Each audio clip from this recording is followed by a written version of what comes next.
Yo, that I am sorry, but I must interrupt this show.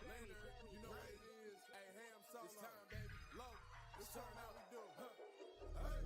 They said we said we hit. They said we said we on. They said we said strong. They said we said go. We say that you heard right. We say that you heard right. We say that you heard right. We say that you heard right. They said we said we in. They said we said we on. They said we said strong. They said we said go.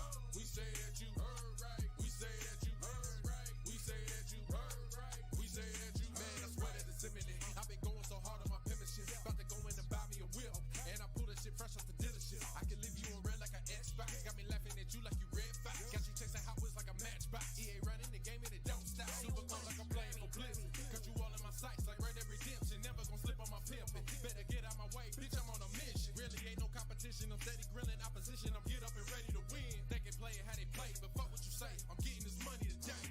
Last of us like a dying breed. Down the ride like a noble steed. Fatality moves, I make it bleed. That's on any game, that's on any screen. Shut up and give me your money. They said we so lit. Even if I take an L, we coming back just to show that we don't quit. They said we hit. They said we on. They said we strong. They said we go. Yo, yo. greetings and salutations, ladies and gentlemen. Welcome to yet another edition of the Lowdown on TSWS Gaming. I'm Log7. He's Ham Solo. Ham, how you doing? A little sick, actually. Got a cold. 99% sure it was from my daughter.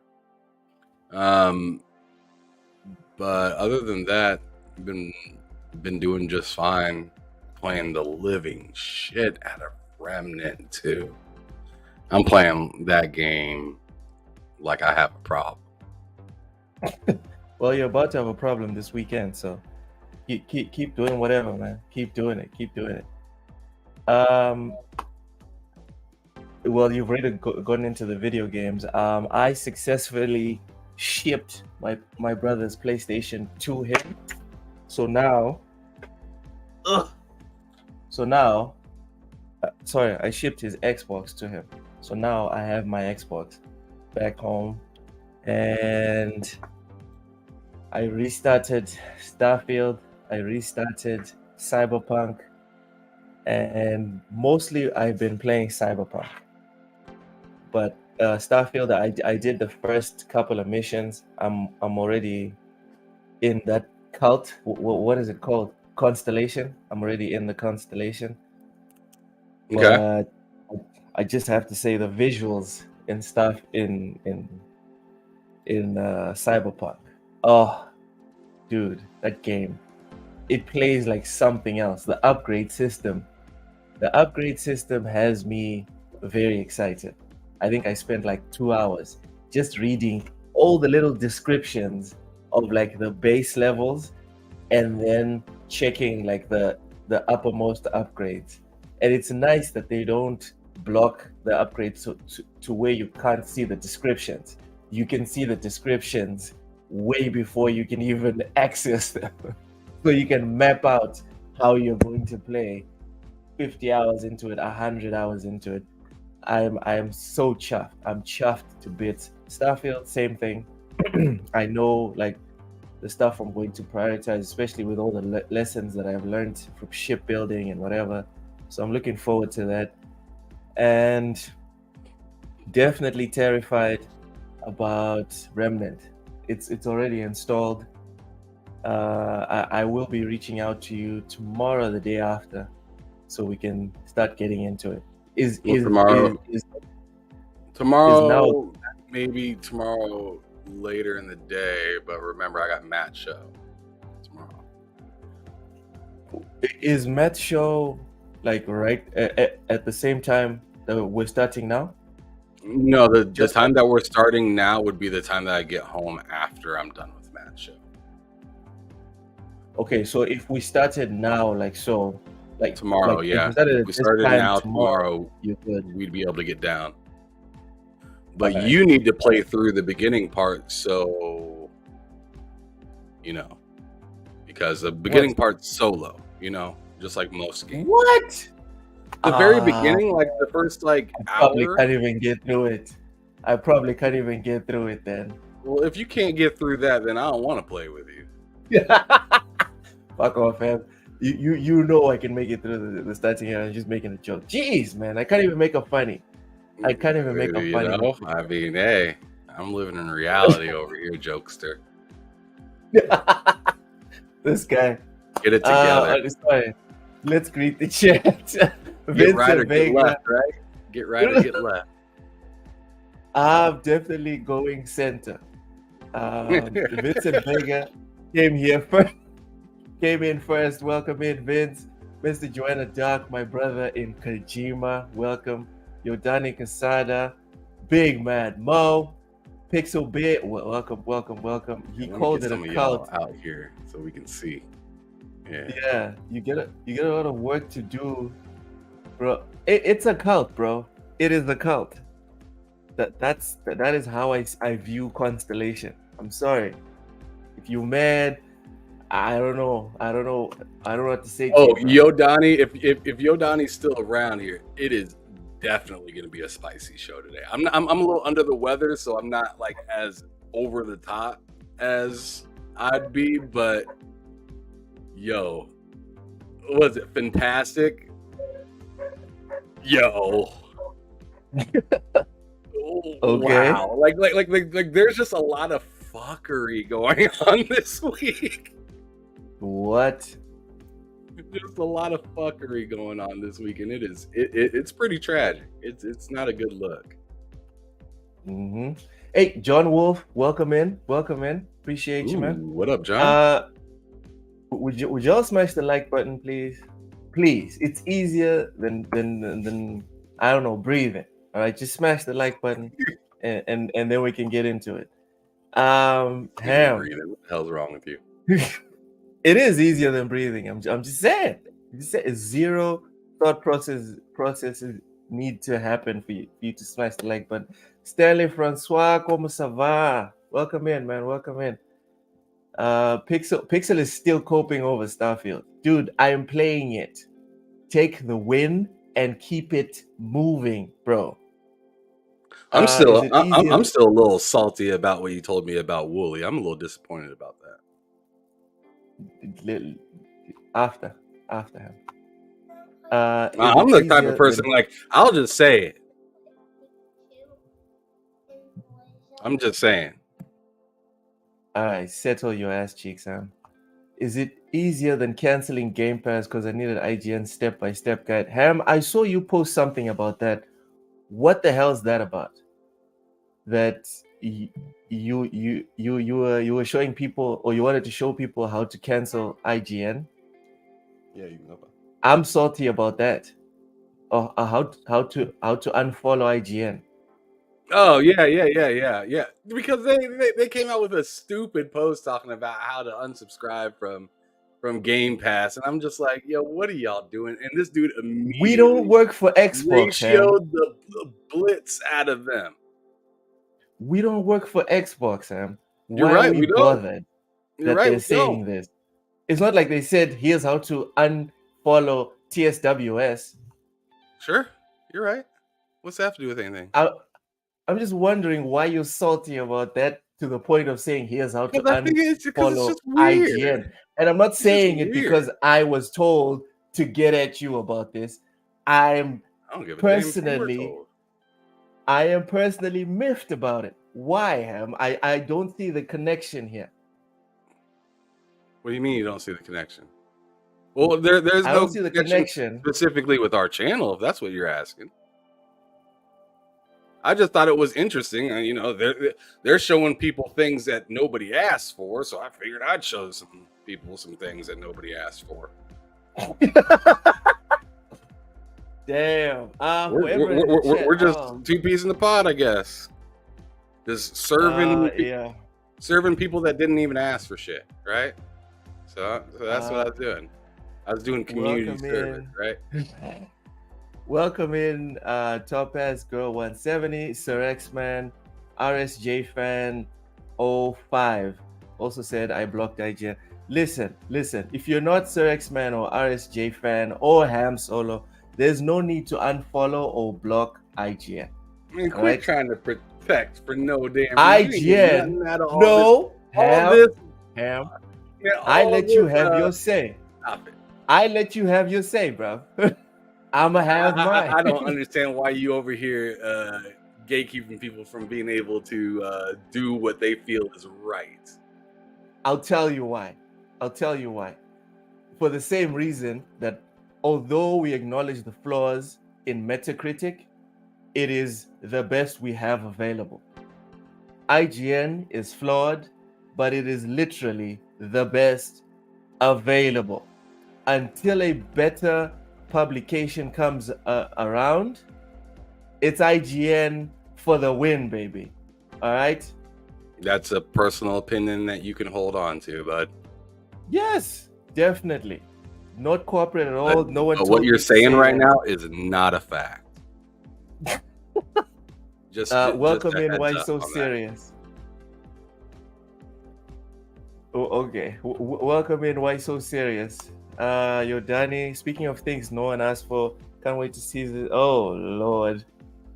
Okay. Why don't you want to read the rest of that? Because I'm also looking forward to the show, but this is a bit much. In my. All right, let me do it for you. Speaking of things no one asked for, can't wait to see season 2 of Jim Reclaimer Ass Cheeks. There you go. Just read the whole thing, man. You ain't gotta stop. Damn, dude, are you serious? Dude, I said one sentence about IGN. IGN is the new Xbox. This is the IGN text. If you go on Twitter What are you and you talking about? if you defend Xbox in any way, shape, or form on Twitter, motherfuckers come for your neck. That's the truth of it, right? If you defend IGN on TSWS, look at this. Look at it. People that wasn't even typing probably stop their cars right now just so they could type and then carry on doing whatever they were doing. Come on, y'all. Logan about to have a lower paycheck because of the unsubscribers to IG. Oh Lord. All right. Let's get to the news. Can we do the news, Ham? Sure. All right. And we started off so well. I'm done listening to it. Oh man, yeah. The nonsense was you telling people how to unfollow IGN. We're done with that. Yeah, I'm sure a lot of people here agree with that. That was nuts, right? My boy Loke white knighting IGN was not on my end of the year bingo card. Guys, listen. It's Metal Gear. Listen, it's Metal Gear, it's Tekken, and it's IGN. And it's IGN. I will never back down from defending those three. I don't care, dog. You can clip it. Metal Gear, Tekken, IGN. Anyway, let's move on.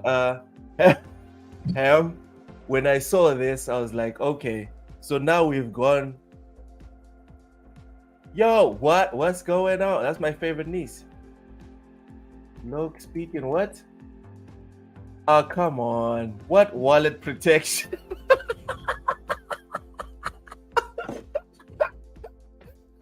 Ham. I know you're not gonna leave me hanging like this. No, I'm gonna leave you hanging. And in fact, where are your fingers at so I can get the prying? What? There's a way. I mean, I feel like Scar in this situation, but with a smile. Like, get your ass up off of my cliff and go on ahead and get trampled by them wildebeest. Damn, bro. I thought we was family. We are, but you making some cardinal sins. God damn, bro.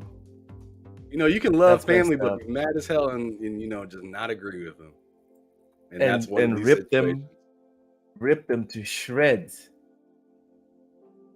Say, get this. I love you, but get the f out of my house. You know what I'm saying? Wow. I'll see you at Christmas, bro. Don't come back here for another 2 or 3 weekends. Hold on. I need to add this to the Twitter. God damn, y'all coming for my neck in the comments. That's messed up. Topaz Girl 170 with the $2 super chat. Thank you so much for the support. Says, what about Willie Gamer? Did you watch Colt and OT? No, I didn't. I didn't. I saw someone mention it. And I was like, that would be an interesting watch, but just been so busy. I will watch it eventually. I think. I hope. Was it Cole Eastwood and Wooly? I mean, not Wooly and Odie talked. Yeah. That's interesting. You don't care to watch that? I said, You don't care to watch it? For the third time, I said that's interesting. Oh, so you will watch it then? Maybe, if I have time for Okay. it. It ain't something I gotta watch, but I mean, I'll definitely check it out if I got Is time. there anything specific that we should be looking for, Topaz? I'm curious. No, so you beating around the bush a lot. Wooly, Wow. right, was questioning our. I don't see the problem with going ahead and saying this. Why keep it a secret? I see it. No. It's a private matter. I would rather deal with it in private. If there's no dealing with it, then we'll bring it out. But I would rather first try and deal with it in private because I'm good with Wooly and you're good with Wooly. I just don't appreciate. What I'm not going to do, Ham, I don't is appreciate treat a somebody friend talking behind my back. Ham. What I'm not going to do is treat a friend as if they're not a friend. So breathe. All right. Well, you Sir told X-Man. what you told me ain't very friendly.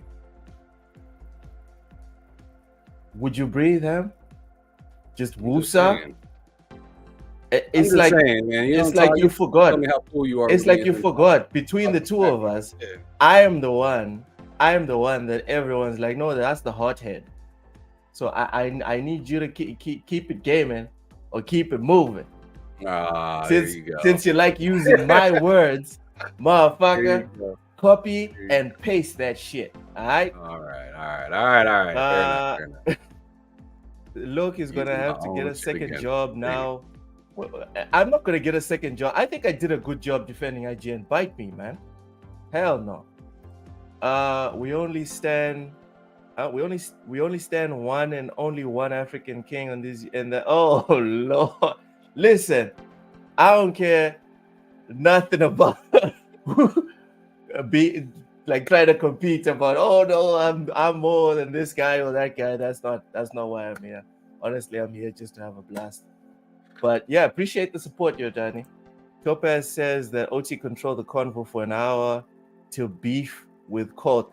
And this is something I've never understood. Why motherfuckers would beef over consoles. I don't understand it. And for Colt, maybe I'm wrong, right? This is me assuming, Ham. This is me just assuming. I assume that Colt, it's a conspiracy theory. I'm willing to be proven wrong. I assume that he has some sort of benefit, whether it's monetary or not, from Xbox. That's how I see Colt Eastwood. With OT, it's like PlayStation doesn't treat anyone nice. So why would anyone stand for PlayStation? You know, they have the market corner. They don't have to be nice to anyone. So I don't understand why stand for PlayStation, unless you genuinely believe what you're talking about. You think that's cap? It is what it is. I'm ready to move into the topic, so yeah, you and me both. Because I want answers, and I'm not getting them right now. All right, hold on. I like that he's single-handedly keeping the short sleeve button-downs industry down. Who's keeping the short sleeve button-down industry down? All right. Anyway, let's get into it. The day before Dev Fntastic is shutting down just days after early access launch. So Fntastic, the studio behind the day before, announced yesterday that it was shutting down. It said at the time that servers for the game, which launched last week on December 7th, would remain operational, but that the future of the day before is unknown. Now, less than 24 hours later, the day before is no longer available for purchase on Steam, although you can still visit the page. Plus, anyone who purchased the game is eligible for a refund according to It's ironic they're called Fntastic. Answer to those who ask for a refund, a Fntastic tweet reads, "We and publisher Mytona are currently working with Steam to allow refunds for any player who chooses to request one, regardless of the game time. Fntastic receives $0 and will receive nothing from the day before sales. Notably, Steam allows users to refund games if they've played it for less than 2 hours and hasn't been more than 14 days since the purchase date. Mytona, however, is offering refunds for anyone who purchased the day before." Mytona also posted the following statement on Twitter: "To all the day before players, as the investor of the day before, we would like to provide some updates on the current situation around the game. We're sorry for the fact that the game didn't meet expectations of the majority of the players. Today, we will work with Steam to open up refunds for any players who choose to make a refund. We're in contact with Fntastic regarding the future of the game." Ham, someone said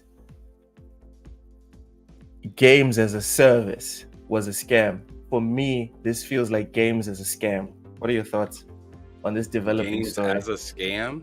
What do you mean? Yeah, I switched it. It's still GAAS, but now it's not games as a service, it's games as a scam.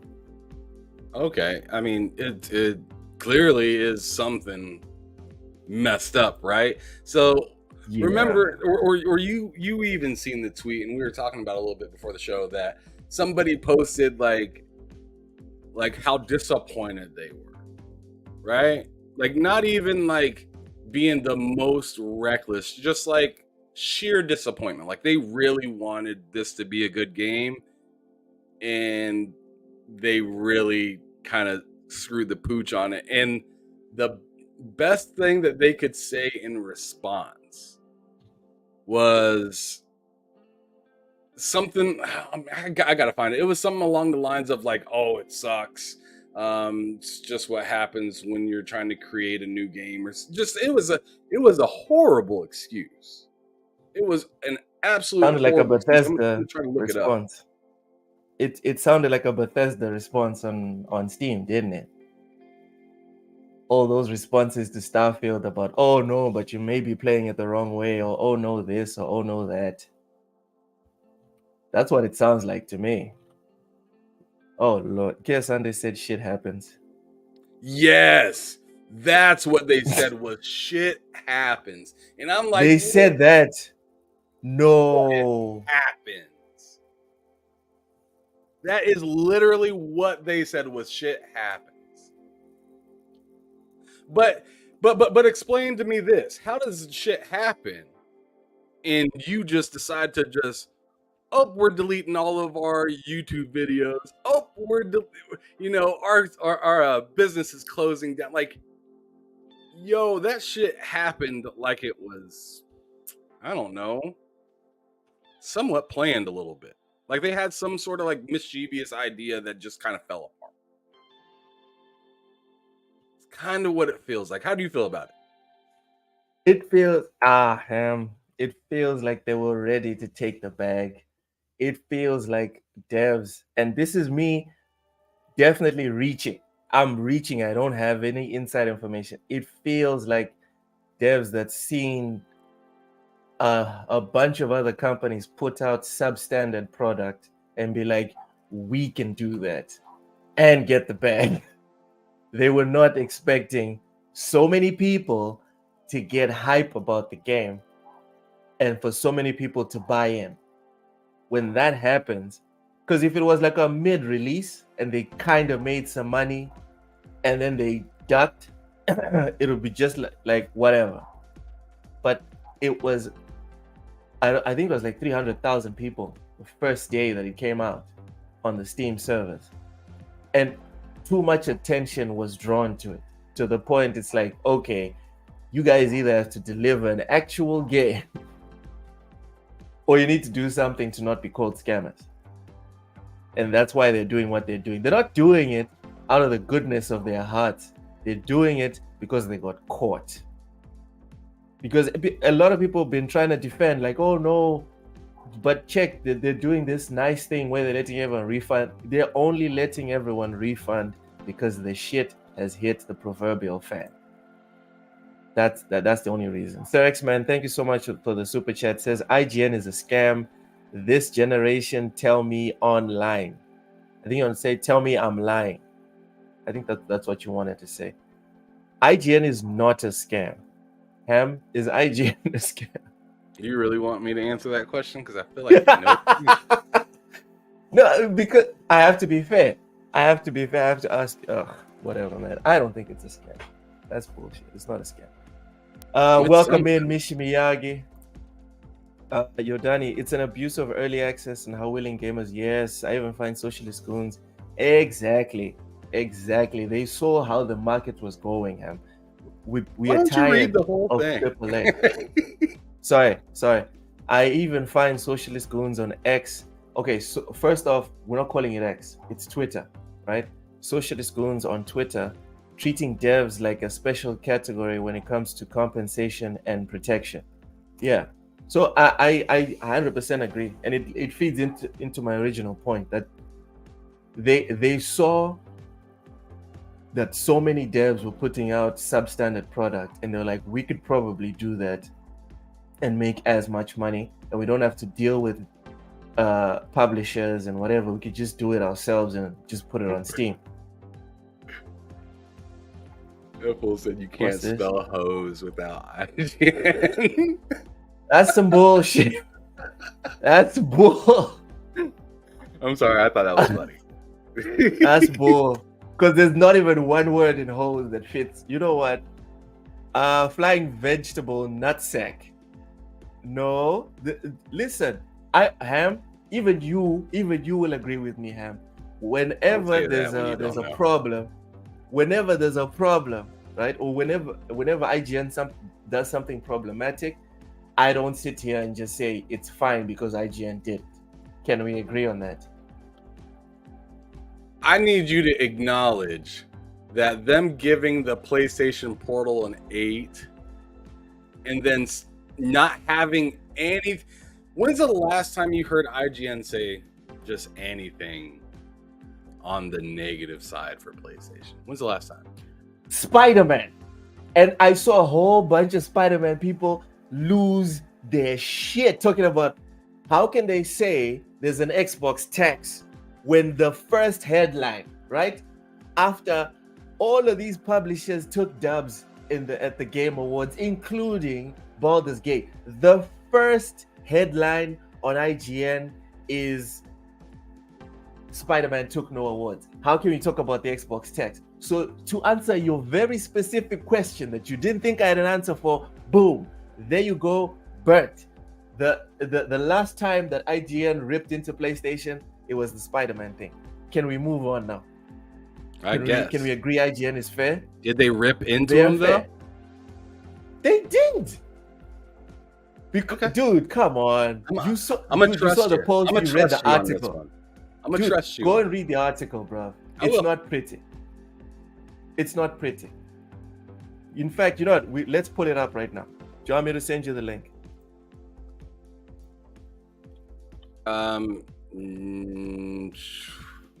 Let's do that later. I'll find it and let's do that later. But I want to keep it moving on the stuff that we already have because we got a lot of stuff to talk about.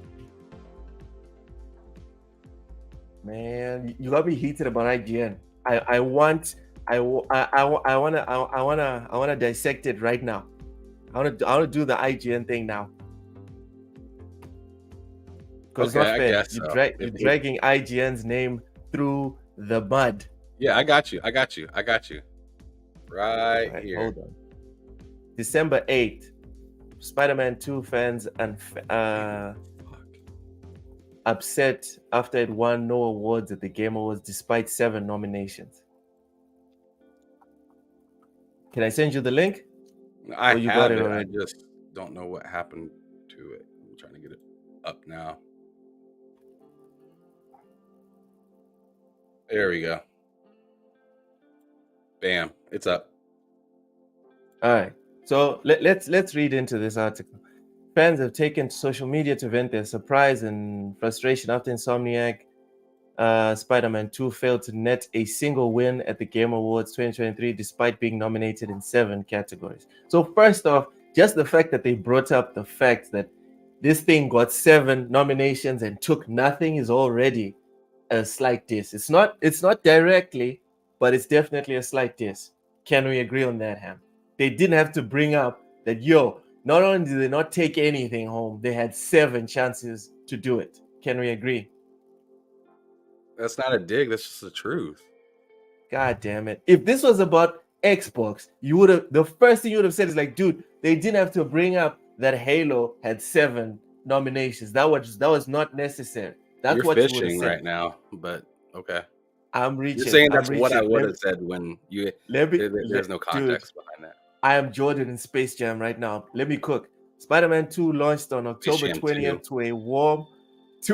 to a warm critical and fan reception and was subsequently nominated for Game of the Year, Best Game Director, blah, blah, blah, all the categories. Unfortunately, Why for you blah blah blah? Insomniac, Why don't you read it? Read it all. Read it all, Loke. Don't blah we blah all blah. know we all know Don't that just the blah blah blah over categories the that they good got stuff just so you nominated can for. fish for the bad.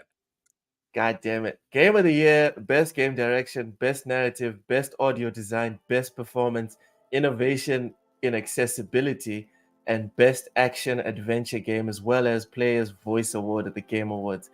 Unfortunately for Insomniac, 2023 was packed with fierce competition such as The Legend of Zelda Tears of the Kingdom. It says Alan Wake 2 here, but I don't think Alan Wake 2 had any chance. And Baldur's Gate 3. It had more of a chance than Spider-Man. Did you not see the amount of awards that Alan Wake got throughout? That was unnecessary, Ham. You're tripping. That was unnecessary. With two games that are cinema experiences, the one that was more of a cinema experience, just because it took more trophies, it has a higher chance. Come on. No. Alan Wake 2 winning would have been a travesty, but we're getting off topic. Let's see the tweets. This guy says, how many awards did Spider-Man 2 win? This is weird, not even one award. Y'all was robbed of everything. Gonna go full bully Maguire, actually. I will say right here, Loke, that putting all these tweets up was unnecessary. I will agree with you there, because I'm looking at these tweets like, yo, why did that go? Like that's a lot of salt. It feels like we're watching an Oh No, It's Alex article. Like we're reading an article written by Alex. You guys deserved at least one W, though. They need a Best Spider-Man game category at the Game Awards. Oh, damn. Man. That was... Okay, that was right saucy. There is rough. That was saucy. Scruff they need a McGruff, Best Spider-Man. God damn. Wow. Let's carry on. I didn't see this one about they need a Best Spider-Man category. Others were more pragmatic about the lack of awards, with many citing the slew of high-quality games released throughout 2023 as the reasoning behind the judging decisions. It makes sense, wrote Redditor Tyler Nazario. The gameplay was an improvement from the first, but the story was a step down in terms of quality and length. Plus, this year was stacked with lots of great games. It was a tough year, great game, but you were going head-to-head against games like Baldur's Gate, said tech guy. You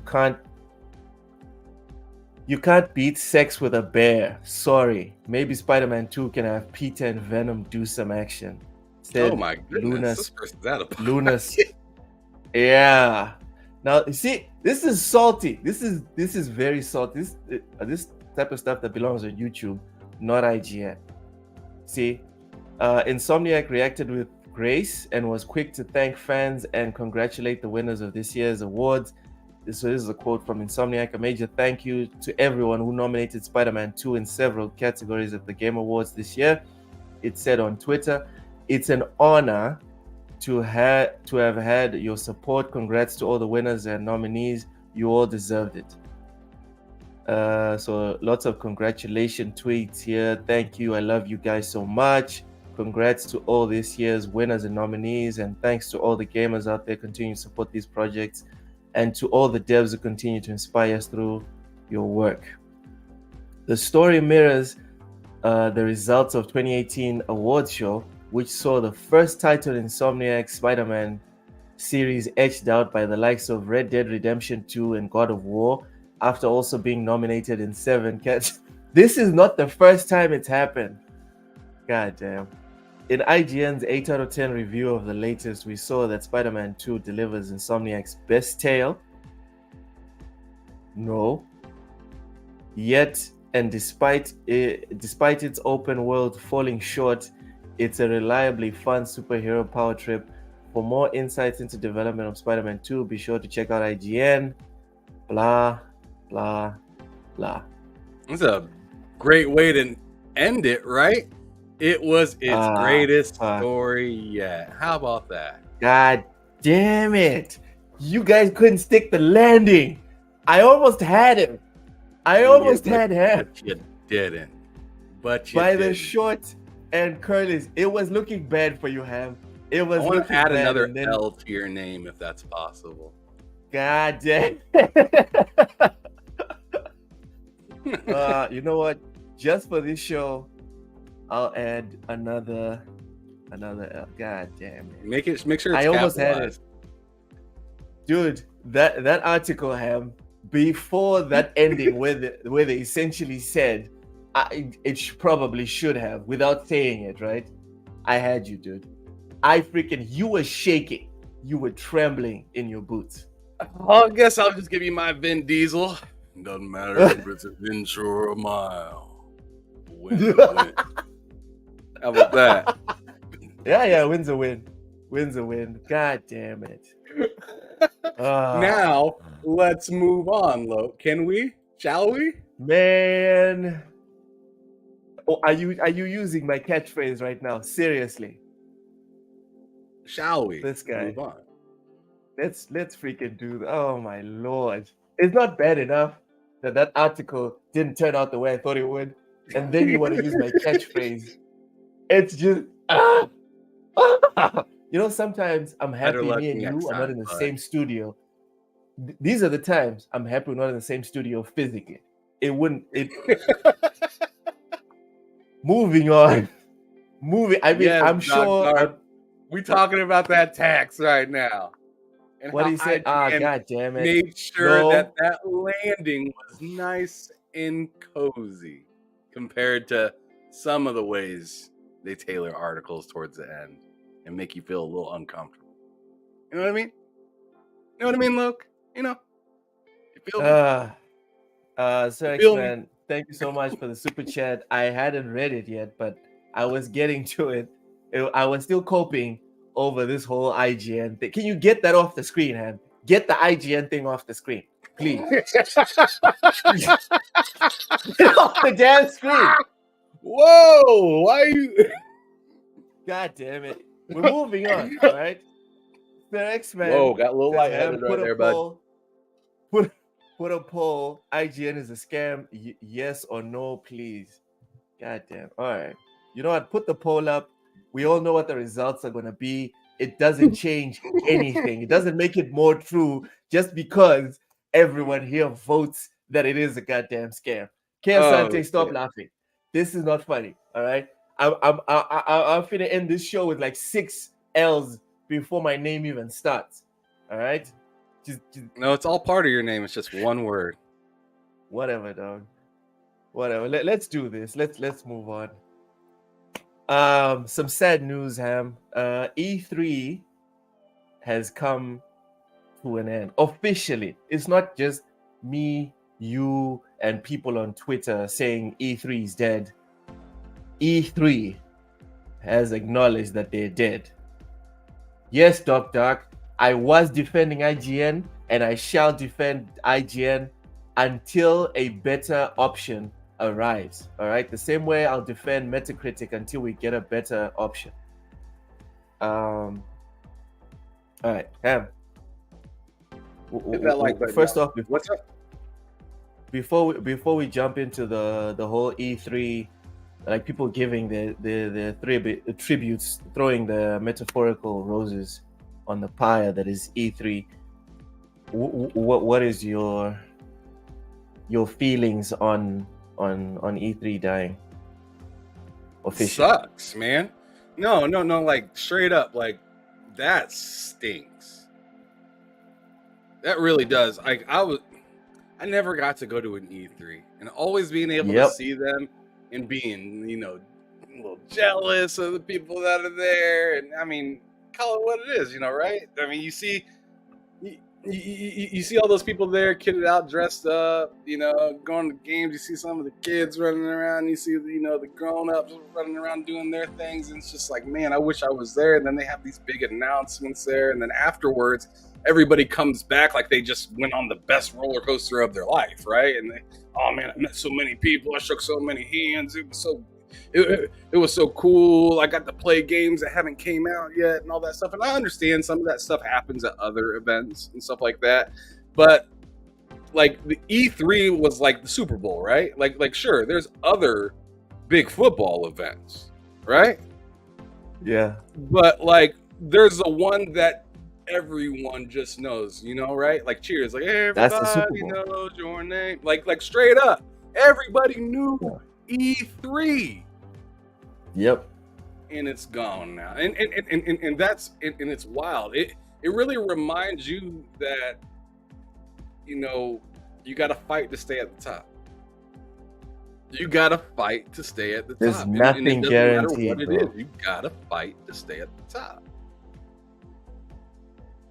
It's hard. Take and when it comes, like Kate Mega and other people were telling me about like how much they were charging for like setup space and carpet pieces and all these little and Lemon was telling me about this stuff too. It's just like, yo, they were taxing to the point that people just didn't want to go anymore. And then after COVID happened, it was like, all right, y'all might as well close up shop because we figured out how to do it without y'all. And then on top of it, you got people like Jeff Keighley saying, move over, I'm doing my thing. And I'm sure, and I'm sure behind the curtains, Jeff Keighley was like, yo, I'll give you a better deal. I'll give you a better deal. And then eventually, people started to flip. Especially after E3, it was like, oh man, I had all my stuff ready for you for E3, and then you canceled. So then I had to figure it out for myself. And now we got Jeff over here saying, hey, we can make it cheaper for you, or we can make it a little bit more valuable for you. I mean, it was just a trifecta of trash for E3. Yeah, especially, and then the doxing. Don't forget the doxing. They doxed people that were going to E3 several times. I forgot all about that. Don't forget. Yeah, they had some pretty bad practices over there. They had some pretty bad practices that really got their shine for sure once nobody could do anything anymore about it. Oh, you can't go? Well, fuck them anyways. They was already fucking me. Right? And then on top of that, we have options now. We got options where we didn't before, or where we thought we didn't. We weren't ready to take those leaps on our own until we were forced. Right? Yeah. Go ahead and read John Wolf's super chat. I see it sitting on the screen. John Wolf, thanks so much for the super chat, bro. Says Lok saying IGN is legit is like a Taco Bell worker saying the meat is real. Take care, guys. Listen, you have to be a Taco Bell worker to. I would have to be an IGN worker for this analogy to work. I don't work for IGN. So it doesn't work. Wait a second. Wait. Do you write for him, or did you quit? Ham, I do not, on a regular basis, write articles for IGN. In fact, I don't write articles on a regular basis for nobody. I am freelance, and I write where I can, and when I can. Okay, so I just want to point that out. That's important to note. That's important to note. Yeah. I don't walk in. I don't participate in staff meetings and all this other shit. That's not that's not my connection to IGN. No, no. So Fair yeah, enough. thank you for the super chat. But yeah, okay. Mishi, I thought we was friends, huh, hermano? Logan's losing all sorts of friends today. This is great. This guy, man, talking about the meat is suspicious. Oh my goodness. The poll, the poll is not going. Is not going well. It's not going well. It's 8%. I'm part of that 8%, riding hard. I'm part of the 8%, and there's 92% say that IGN's a scam. I don't care. I don't care. Y'all again. You sound like you don't care. You don't sound bothered at all. At all. I really don't care. Not even It's fine. slightly. All right, let's get into the next topic. move on. Yeah. Oh, sorry, we didn't even read the reactions, dude, because this is about the reactions to E3. Leaving. Right. Yeah. So Kojima put out. Obviously, we're going with Kojima's like reaction first, right? He said the end of E3. The end of E3 is sad news. Metal Gear Solid was exhibited for the first time in Atlanta in 1987. I have participated every year since then. I especially cherish the presentation of MGS2 in 2000, already 23 years ago. I'll never forget the standing ovation I received at that time. Without E3, Japanese creators and titles would not have made it to the global stage to this extent. E3 brought together creators and industry figures from all over the world, transcending borders and races. Attending parties and conferences made it easy to connect with people from all over the world. I have nothing but gratitude. Thank you, E3. Man, That's very kind. yeah. RIP to E3. That's what I have to say. Damn. All right. Next we have Andrew Goldfarb. Before we go any further, I want to ask yeah. you. I want to ask Yeah. you, and I want to ask whoever's willing to respond in the chat. Do you think Jeff Keighley with his shows will wind up being more popular or just as popular as E3 was? I think he'll fill the void, but if he keeps doing the Summer Game Fest the way he is doing it now, someone else is going to replace him. Because what do you mean by that? Can you go into more detail? If the NFL has taught us anything, and when I say NFL, I'm talking about most live events. If the NFL has taught us anything, it's that human beings, we still have a craving, a very strong craving for physical, right? Physical touch, sight, and being in the same place physically. COVID was convenient. It was fun. It was a fun experience to do stuff remotely. But given the choice, most of us would prefer physical. Here, me and you are sitting around budgeting for how I am going to travel to Gamescom in Europe, and you are going to travel to Gamescom in Europe so we can meet in person. It's not even anything special. It is something, in my opinion, primal. It is something like deep inside our DNA. We cannot escape it. We can digitize our lives as much as we want. The tangible will always have more value. So unless Jeff Keighley is willing to fully incarnate E3, someone else is going to do it. And someone else is going to replace the Summer Games Fest, because that's what kept E3 relevant even after Jeff Keighley announced the Summer Games Fest. People were still like, yeah, the Games Fest is cool, but where are we going to go hang, with all the nerds and the cosplayers and all this other stuff? Yo, Oh, so okay. I Yeah, just want to Sante let says it's everybody going to know. Gamescom. I just want to let everybody Gamescom. That's all the way out in what is it, Germany, right? Yes, yes, in the sticks, Yeah, bro. yeah. We're trying to Not go even a to a place. PAX. As of right now, we're trying to either go to a PAX event or go to like the Xbox showcase thing that they usually have around like June or whatnot. I'm not going to no and really, Xbox showcase. Miss me with that. Let's go to the well, PlayStation then I'll showcase. go by myself. I don't need you, sucker. Let's go But to the anyway, PlayStation showcase. I'd actually go to that. No, I would. But when's the All right, last time then. they've actually had one in person for anybody to go to? That's all right. That's a low blow. That's a low blow. It's not low. That's Just keep on honest. saying, keep on saying what you wanted to say. All right, leave it alone. Leave PlayStation alone. Carry on. You shouldn't have brought them up. But anyways, that's what I was just getting ready to say is any of these proceedings, so like the $2 super chat Sir X-Man just did that says Comic-Con will make its own version of E3 Watch, which is actually a pretty interesting thing to think about, right?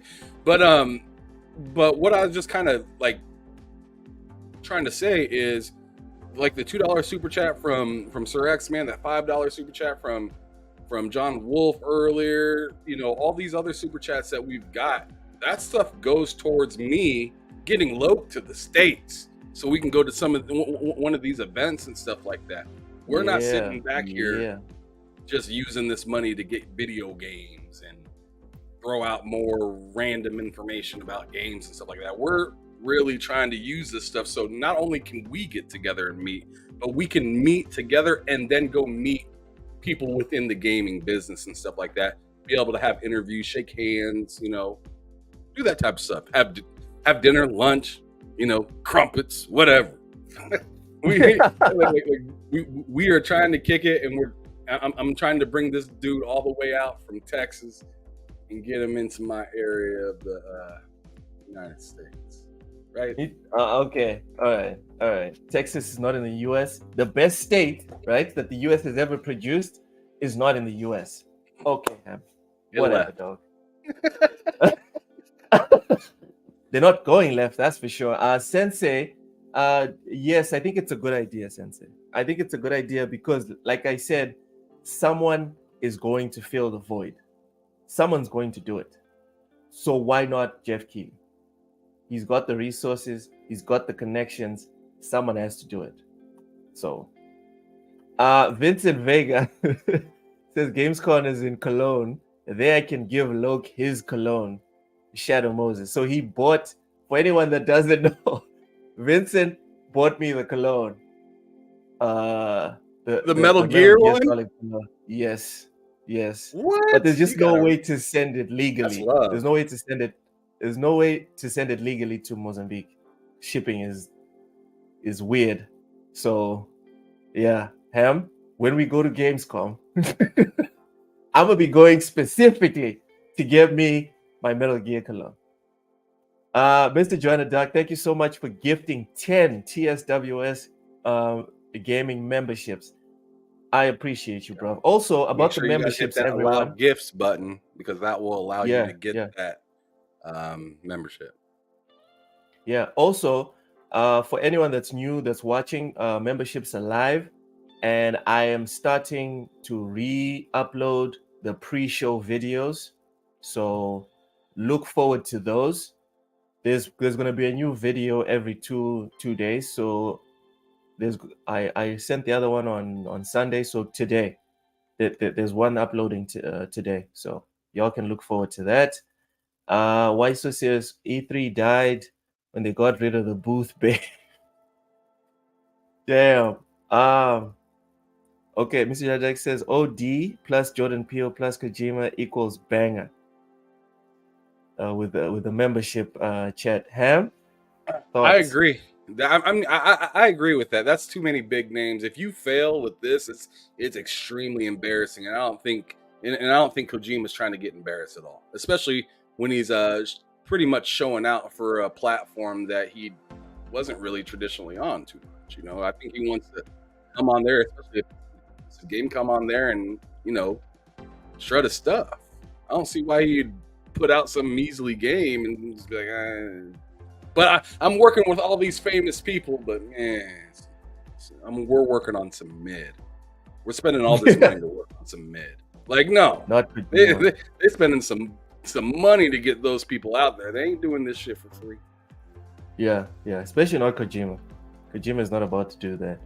Ham, what are your thoughts on the comment on screen right now? And then we have to move on. Man buying another man cologne. Don't you find that suspicious? I like saying suspicious. Suspicious. Yeah. I mean, it is what it is. Hey, I ain't buying no cologne for nobody. But I mean, I don't know. Anything that's a gift, as long as it don't go somewhere it shouldn't be shoved, it ain't no big deal. How do you know it's not going to shove the perfume where it shouldn't be shoved? How do you know, Ham? All right. That got weird very quickly. Let's get back on track. No, but real quick, flying vegetable nutsack.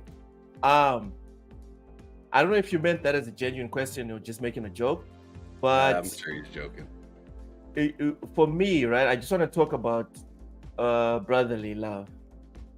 I think, and Ham, it's not about video games, but I think it's tangential. I think we've spent too much time pretending like it's wrong to have brotherly love and affection. You know, like it's odd for a man to treat another man like a person and be nice to him and give him gifts. For some reason, that has become normal. And doing the opposite of that is not normal. That's very strange, to me at least. You know what else I've noticed with you saying that? What? Yeah? Remember back in the day when we were growing up, so like, you know, because you're about the same age as me, right? Yeah. And many other people that are watching this right now are around the same age. Some of them are even older, right? Pixel Bit G's. Pixel Bit. Shout out, Sir X-Man. Sir X-Man definitely older than me. Sir X-Man's older than time. But what I'm kind of getting at is I remember watching shows where they kind of promoted this kind of stuff. Like you watch like the Steve Harvey show from back in the early 90s. I mean, late 90s to early 2000s. You watch Bernie Mac. You watch any of these like I don't know, sitcom shows, right? Yeah. They were about taking away the narrative of, you know, it ain't F you, bro. It's, you know, y'all supposed to, you know, show love to each other and stuff like that. Those types of TV shows don't come out anymore. It's a lot more how to be cool in TV shows now compared to doing the right thing, which was what we used to get in TV shows. Yep. So I was watching a cartoon with my son. It's kind of on par. I was watching a cartoon with my son on Netflix. I forgot the name. Where it wasn't essentially. It literally was teaching him about toxic masculinity. I'm like, this is a cartoon. I'm like, bro, what? But anyway, to finish my point, I recently gifted my brother, like I've been saying for weeks now, a Series X. And it was a very nice and sweet moment. There was a comment that came from a female, I will not say who, but a female in the family. It wasn't my wife. I'm just kidding. I'm just giving you a hard time. It was from a female, and it was like, bro, essentially, why are you spending this money on a man? And I just sat there and I was like, damn, bro, what a cold existence that we have to live, where we can't just be nice to each other. It's messed up. Dark Optimus, welcome in, says Sir X-Man was on Noah's Ark. Oh my lord. All right. I think we can call time on the poll. I think we can call time on it. It's let it ride.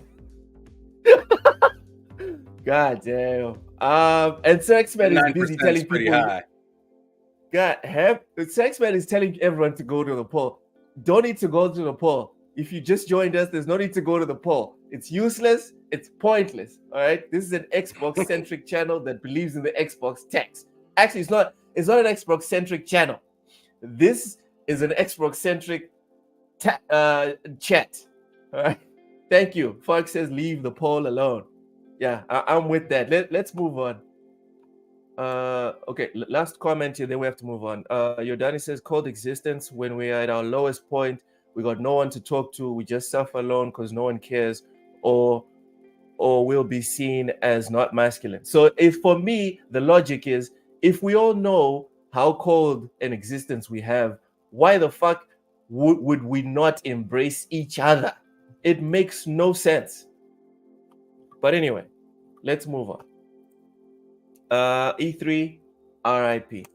Microsoft is exploring offering free Xbox Game Pass streaming with ads. Ham, before we get into this article, I just want to quickly say, does this feel like deja vu? I feel like we've seen this article either earlier this year or last year.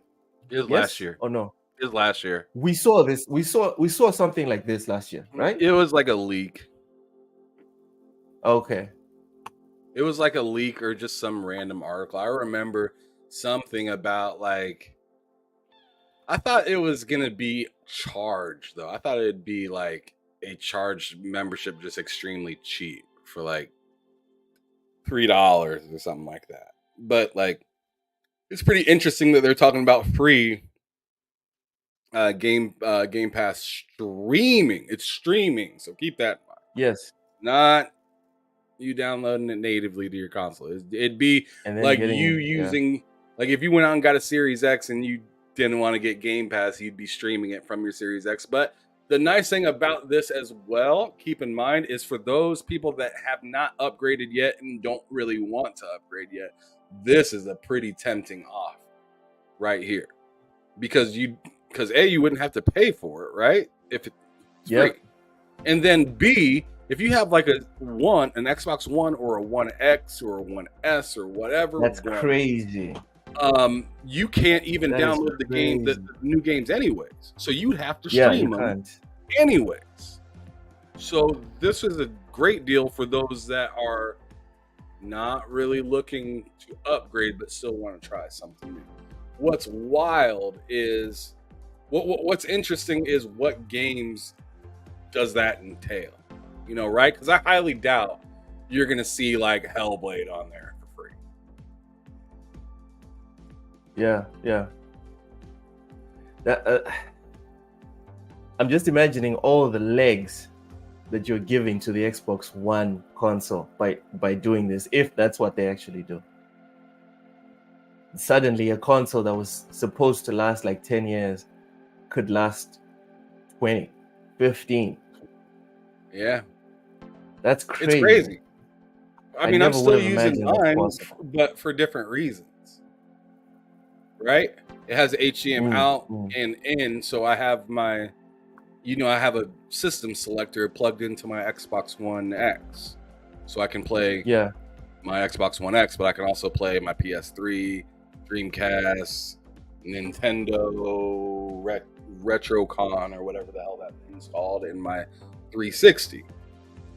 So, I mean, there's uses for it still, but it's interesting to see that there is other support outside of what I'm just looking to do randomly for myself.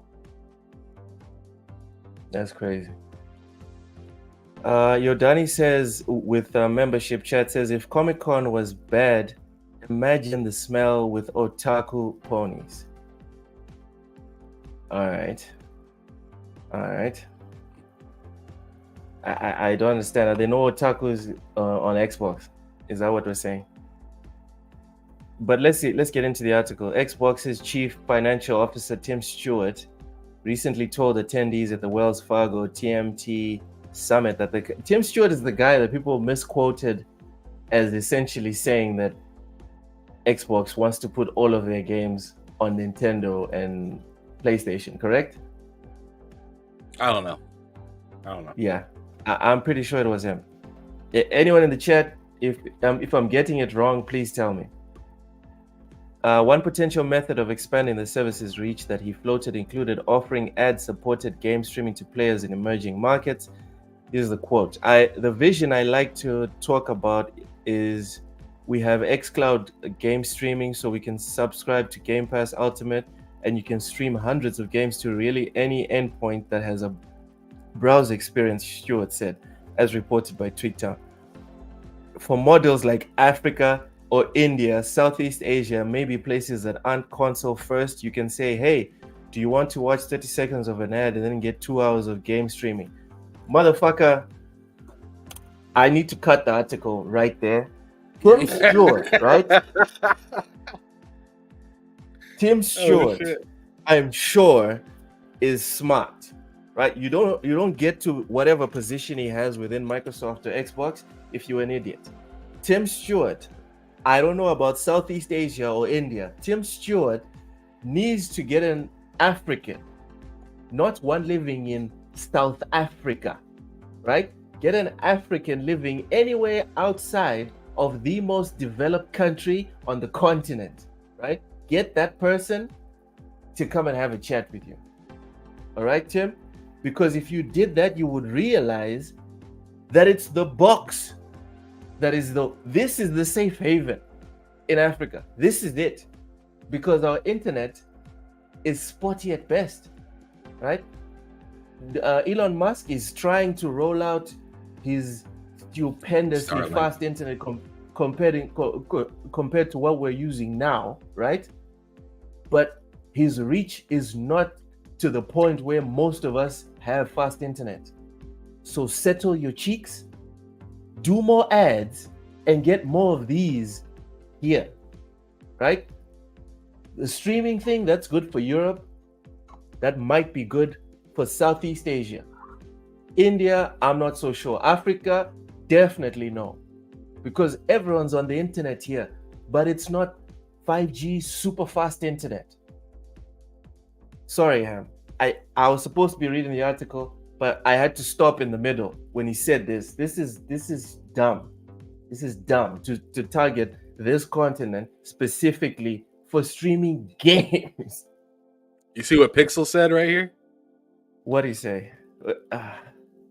India has all types of internet. Most IT work occurs there. LOL. Damn, Tim, down bad. And that's another thing I just want to add, guys. Having access to internet, and this is something a lot of people don't understand about the levels of internet, because you guys in the States have like mostly the top tier for everything, right? Here, but just not everywhere. Here we might have the top tier for like downloading a game. For streaming a game, it's not pretty. It's not pretty. It's terrible most of the time. So if you're Xbox, you're not going to pivot your entire business structure, and instead of focusing on consoles, you start focusing on streaming. This is not Netflix. Netflix can afford to be downloading in the background, and then it feels like you're streaming, but you don't really stream Netflix. It downloads partially. It downloads the episodes partially. You can go on YouTube and there's people that have taken the time to actually explain to you how streaming works. So Tim Stewart needs to calm his tits and change his outlook on this subject specifically. Yodani, thank you so much for the 5 TSWS gaming memberships. 5G most places, fiber hell, no, unless you're in a major city. Exactly. And Ham, me and you just had a good example about that. What was it, 2 weeks ago when I traveled for work? Yeah. We couldn't even have an episode. You were rubbing your chin looking at that portal, and then you realized this shit ain't gonna work. Oh my God. You didn't have to bring up the portal, Ham. That was, it's not necessary. It was part of the conversation, so why wouldn't I want to bring it up? Yeah. God damn it, dude. And you're the one that brought it to my attention. I didn't bring it to yours. God damn. You know what? Now, why you always want to stop talking whenever PlayStation's up? Why you always want to stop talking? Ham, when I share certain things with you, know what I'm going to do? I'm going to have 2 folders now. I want to have folders where I'm like, Ham, here we're just talking. Then I'm gonna have another folder where I'm like, bro, we're speaking in confidence right now. I'm having a cope session because I don't think the what is it called? The PlayStation Portal is a good idea financially. That was a cope session, bro. That wasn't content. But you out here ripping me. Jeez. Did Luke just say calm them tits? Or did I hear wrong? No, you didn't hear wrong. You didn't hear wrong. I said calm your tits. Yeah, that's one of his sayings. So if you're subscribed to this channel, buckle up. Anyways, not all portals take you to good places. Some places are just you know what? You see, Ham, we were talking about Tim Stewart and Microsoft making the pivot to the wrong direction. Now it's PlayStation. Seriously. Yo. Anyway, let me continue with the article. I'm Africa, sorry, as you know, what we're talking about. Africa is, 50% of the population is 23 years or younger, with a growing population, disposable income base, all with cell phones and mobile devices. Not a lot of high-end disposable income Son of a bitch! You were just.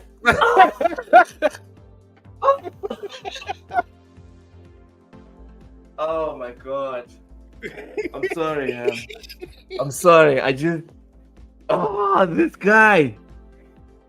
This guy, this like, is like trigger stream right here. This is trigger I'm going to stream. start Loving reading. it. I'm going to start reading these articles before we're live. Fuck. No, these reactions to the article are it is top tier entertainment. No, Please don't do no. that. Ham, Sir X-Men says we need to keep this time slot. What do you think? I mean, I'm fine with it. I like it. You know what? It's easy. Put up for me. another poll. Put up another poll. Get this IGN poll out of here. Get it out of here, please. For the love of Kojima, get it out of here. Put up another poll to ask people if they want to start the same time we started today. Oh my god. Anyway, you know what? Let's get back to the article. Let's. So we can go. Okay, listen. Let me explain why I lost it when he said this. Africa is, 50% of the population is 23 years or younger, with a growing disposable income base. Okay, what about that? Means the internet's going to be faster. What about this, right? What about this says in fast internet for streaming video games? What about it? If anyone in the chat can point out what the age demographic and the use of cell phones, right? How does that make internet faster? Someone point out how that works, so I can take my L and we can keep it moving. No, we should just keep it moving then. Let's do that. So we can go in with our business models and say there's millions of gamers we would never have been able to address, and now we can go in with our business models. For fuck's sake, Stuart, just go with PlayStation's business model. Put up some posters, do some promotions, sell the goddamn things. Tell us about Game Pass. I don't work for Xbox. Did a little experiment in my friend's circle. Now everyone in my friend's circle plays Xbox. Most of them were PlayStation centric. I had no pamphlets. I didn't put up no fucking posters. I didn't do nothing. All I did was, do you guys know about Game Pass? And they were like, that sounds like a scam. And I took my Xbox.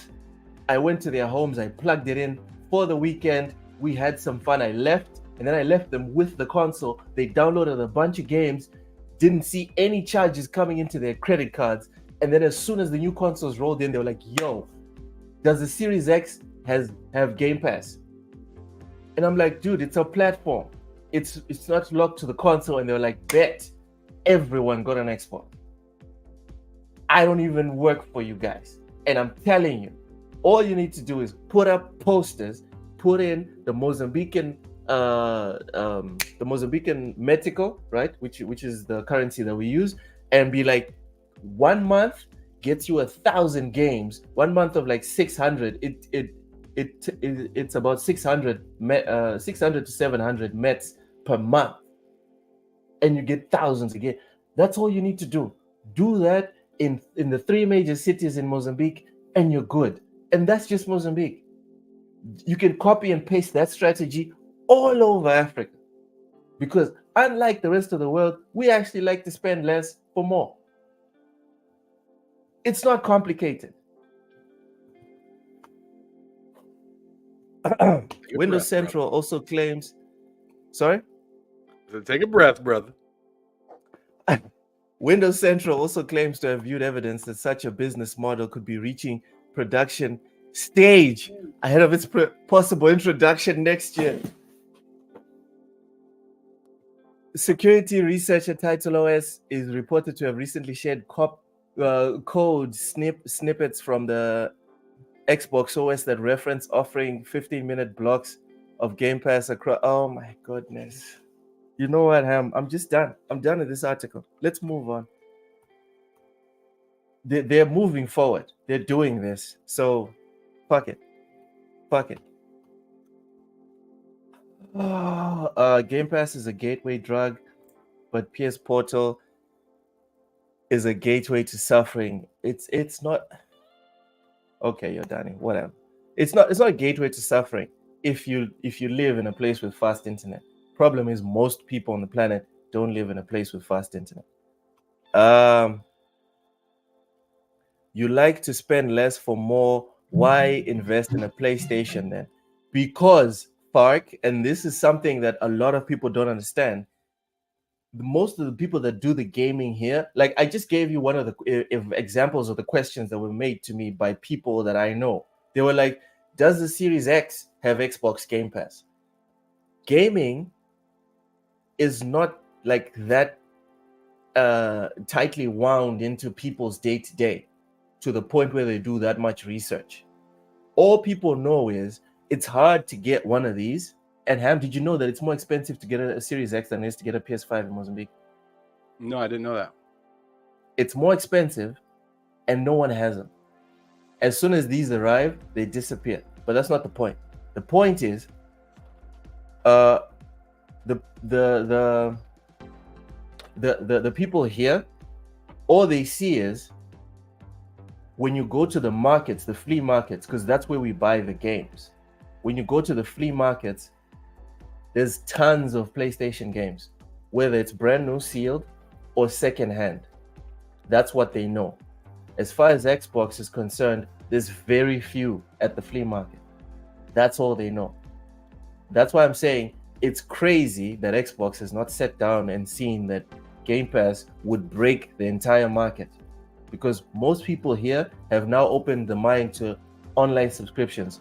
We pay for Disney Plus, we pay for HBO, we pay for Netflix, and so on and so forth. So you already have a market that has their mind open to paying monthly fees for stuff. And then you offer them a console that gives you premier AAA games on a monthly basis. And all they have to pay is 600 mets per month. Can I say something? What? Why don't you make a concentrated effort to reach out to people in marketing and just be relentless with it? I mean, one message every like a message a week would be good enough. Just to activate a bot. Yeah. Every Monday you got like an alarm on your phone and just be like, oh, resending the same message until they block my ass. Sure, and then you move on to the next person. Then everybody blocks my ass. All right, sure. All right. I get what you're saying. Somebody's gonna want to hear it if you propose it the right way and just say, "Hey, I'm not. This is in all respects. Like, I'm not here to bash. I'm here to improve." No, so somebody will want to listen eventually. It might not be the first 5 people, but somebody is gonna be like, "Yo, like, has anybody else seen this?" And I mean, it's just like the rewards thing, where you actually got a hold of somebody about it. That's true. Next thing, there's rewards. That was exactly. So I mean, I mean, that might even help you tie into being, possibly invited to an event or something like that, and maybe I don't have to pay shit. Maybe we could use that money to buy to buy this, games and food out to eat and shit like that, instead of trying to pay for a ticket to get in the building. So Nah, like the most I'll do. I understand what you're saying, bro. The most I would like to get out of it is for Microsoft to do something. But in terms of like benefiting myself, I don't know, man. That usually comes with strings. Flight dudes here. But even if you come into it with that opinion, like, hey, I don't want anything from you guys. I just want you guys to recognize this area a little bit better. And yeah, and you guys totally have the wherewithal to be able to do something like that. You guys just haven't tried.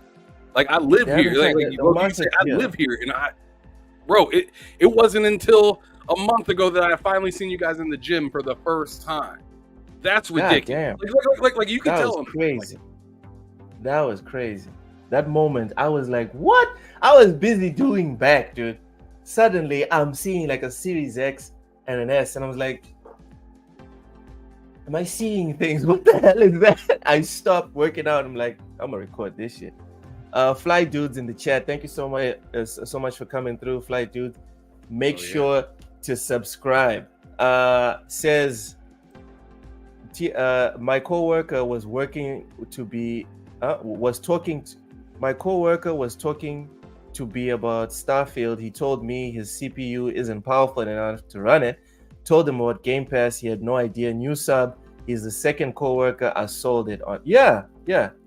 It's really it's something so simple that, and also so appealing. People, first off, they don't believe it, and then as soon as it becomes something that is like cemented in their minds, like, oh, this is a real thing, they make a note and they actually do it. They go and subscribe because the deal is insane. Sir X-Man wants the poll was 91% IGN is a scam, 9%. All right, fine, have an extra percentage, bro. Jeez. 92% IGN is a scam, 8% it's not a scam. I voted for it's not a scam. Oh, of course you did. You probably logged into a few other accounts and hit no as well. Oh man, Sensei, to your point, it's not easier with PlayStation because PlayStation doesn't talk to anyone.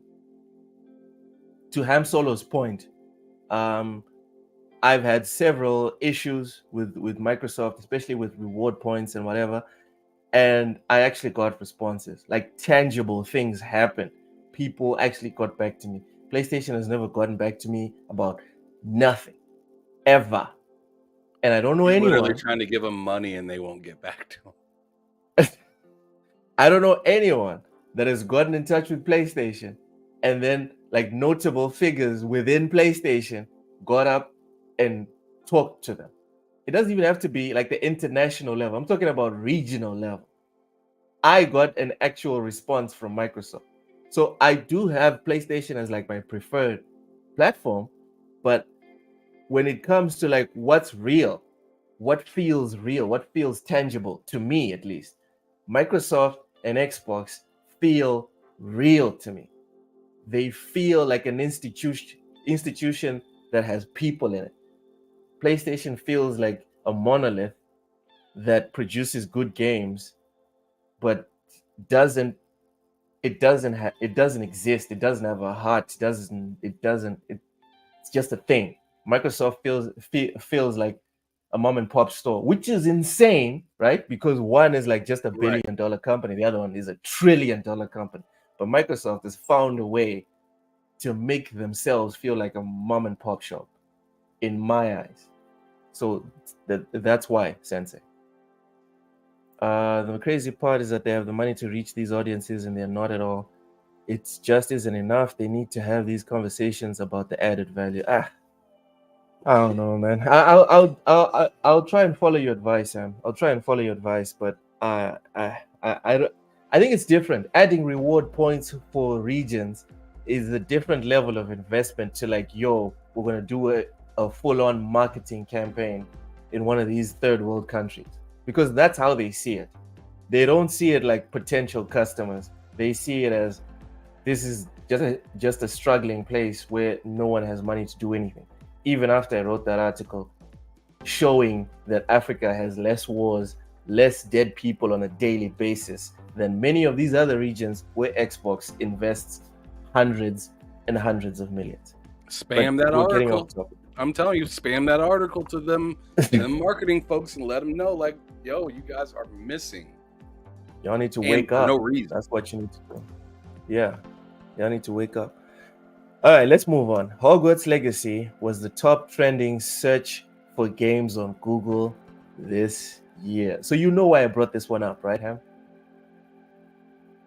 Because of the disrespect that Hogwarts was given. Yeah. I mean, I feel like that's obvious. Yep. Let's get in the. I want to read a bit of the article, and then we can discuss. Hogwarts Legacy hit PlayStation, PS5, Xbox X and S, and PC back in February. Google has released the top 10 trending searches in games on Google over the year, and in the top slot is Hogwarts Legacy.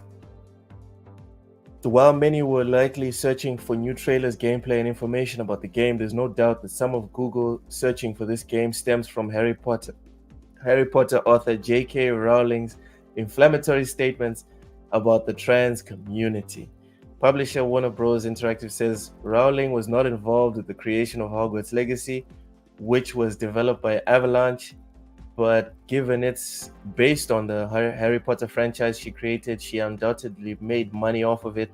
Nonetheless, it was a subject of many top trending searches on Google. Ham, do you think Hogwarts Legacy was specific? People would search specifically for Hogwarts Legacy because of J.K. Rowling's comments? Do I think that's why? Yes. No. I think that's a partial reason as to why, but it's not like the reason why. I think a lot of people were trying to figure out what this game was, see the connection to it, see the lore behind it. Why should I play this game? Where is it available on? I mean, J.K. Rowling having something to do it could be one of the searches. I don't think that's the only reason why. I think it's a cope. I didn't search at all for J.K. Rowling and Hogwarts when I thought of the game at all. I just, if anything, I was doing more research on who the development behind it was. Like, because remember when this game came out, everybody was like, "What? The last game they did was Cars." Like, so everybody was looking up like, "Who the hell is Avalanche?" Yeah. I remember doing that. I was like, "What? I don't know, man. This is not going to turn out well." And then they started showing more trailers and gameplay, and I was like, "Oh, okay, this is going to be legit." Yeah, the trailers. Yeah, nice. It was almost too good to be true when you seen it. It was like, ain't no way. Ain't no way this company that don't nobody know nothing about except cars. Yeah, it's gonna do something and like then this. As soon as I saw that IGN review, I was like, I'm down. We're going for this one. Ham, I just want to say this is a cope. This is a very strong cope. Saying that it was one of the biggest searches because of the whole trans thing is a big cope. If this was called Harry Potter's Hogwarts Legacy, yes, you might have a point. If this was called Hogwarts Legacy and Harry Potter, sure, it's just called Hogwarts Legacy. Or better yet, J.K. Rowling presenting Hogwarts Legacy. There you go. It's just a big fat cope. I'm sorry, and you know what to do with big fat things. You know what to do. You know where to put them. Hey, man, you see what's on number 4 right there? See number 4? What? God damn it. Let me read. As for what that means... Yo, where's Spider-Man at?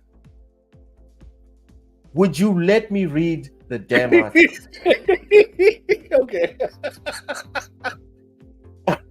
As for what that means, Google describes it like so. This data shows the top trending searches in the US, which means the trending inquiries are the searches that had such a high spike in traffic over a sustained period in 2023. High traffic spike over a sustained period. So not just 1 or 2 days. Okay. With that in mind, here's the top 10 trending searches in the US And for when K Mega games said nobody on talking Google. about Spider-Man, he wasn't wrong. Ooh, wow. I swear, bro. Seriously. So number 1 is Hogwarts Legacy, obviously. Number 2 is Connections, which is a New York Times word grouping puzzle game. Never heard of Connection. Number 3, Baldur's Gate. And number 4, Starfield. Now you can go off. Number 5, Diablo. Man, Starfield even over Tears of the Kingdom. Oh shit! Like, what is going on? Dude, you are so pleased right now. I'm just happy because Starfield was my game of the year. So seeing that, good news. I just want to say, Starfield, and I feel like we're going to be talking about this game for a very long time. Starfield is one of those games that it reminds me of The Last of Us Part 2. Not in terms of how it plays or the story.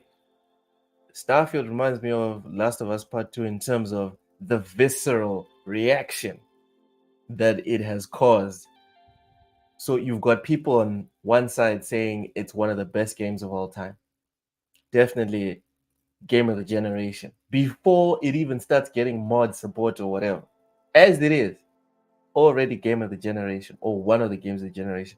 And on the other side, people are talking about this thing was outdated in 2023. This thing is useless. Load screen, the game, etc., etc. It's hard to find people that are just like, Starfield's just meh. You either absolutely love it or you absolutely hate it. So that's what I will say about Starfield. Mr. Miji Miyagi in the chat is saying some stuff right there. He bugging. That's why I put it up. I was like, bro, what? No, Mishi, I would say Sony's the girl with the good that, but has terrible attitude. Oh, that's a perfect part to freeze right there. Like, did I freeze? You did for a second. It was funny.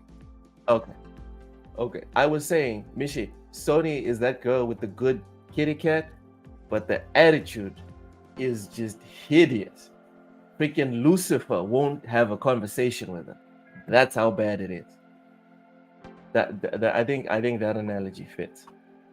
Dorian Gray, more people search for Dead Island and Sons of the Forest than Spider-Man. What is Sons of the Forest? I've never heard of this game. But yeah, Dead Island is like big time in terms of the community that plays it. Dark, even though Spider-Man 2 was a good game, but it's no Hogwarts Legacy, Diablo 4, Starfield, or even Baldur's Gate. Yeah. It was just good.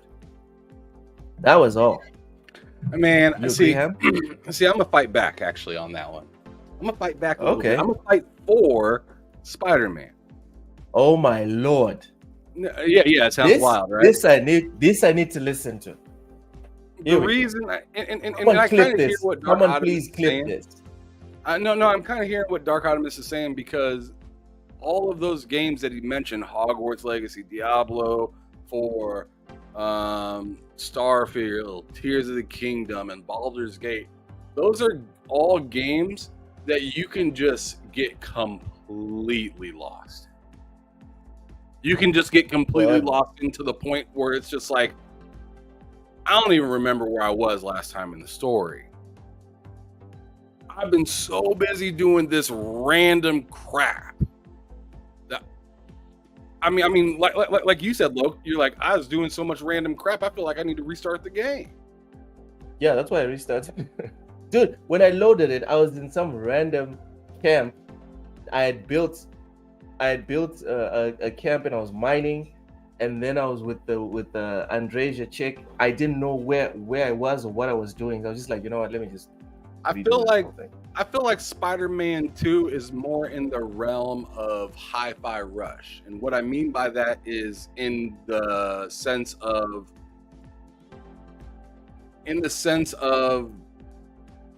you know, giving a damn about your time. You do it and you leave. Yeah, pretty much. I mean, but they did drop some updates for Hi-Fi Rush to make it more comfortable to go back into the game and play it, more mini-game kind of options and stuff like that. As to where I think that's what Spider-Man could benefit on. The thing for me that made Spider-Man really good, but at the same time kind of made me kind of just drop it so quickly, is because I got 100% in it so fast.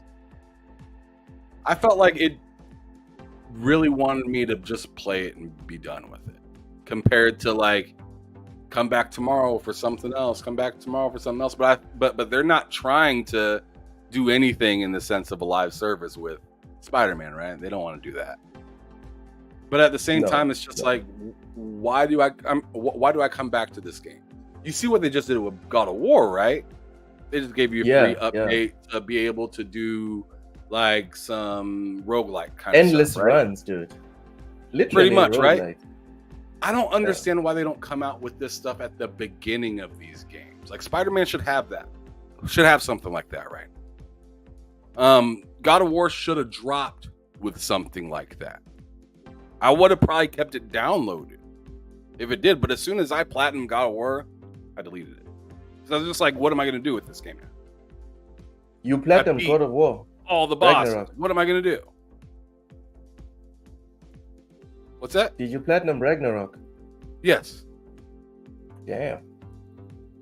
All right. I haven't even started on that game, but okay.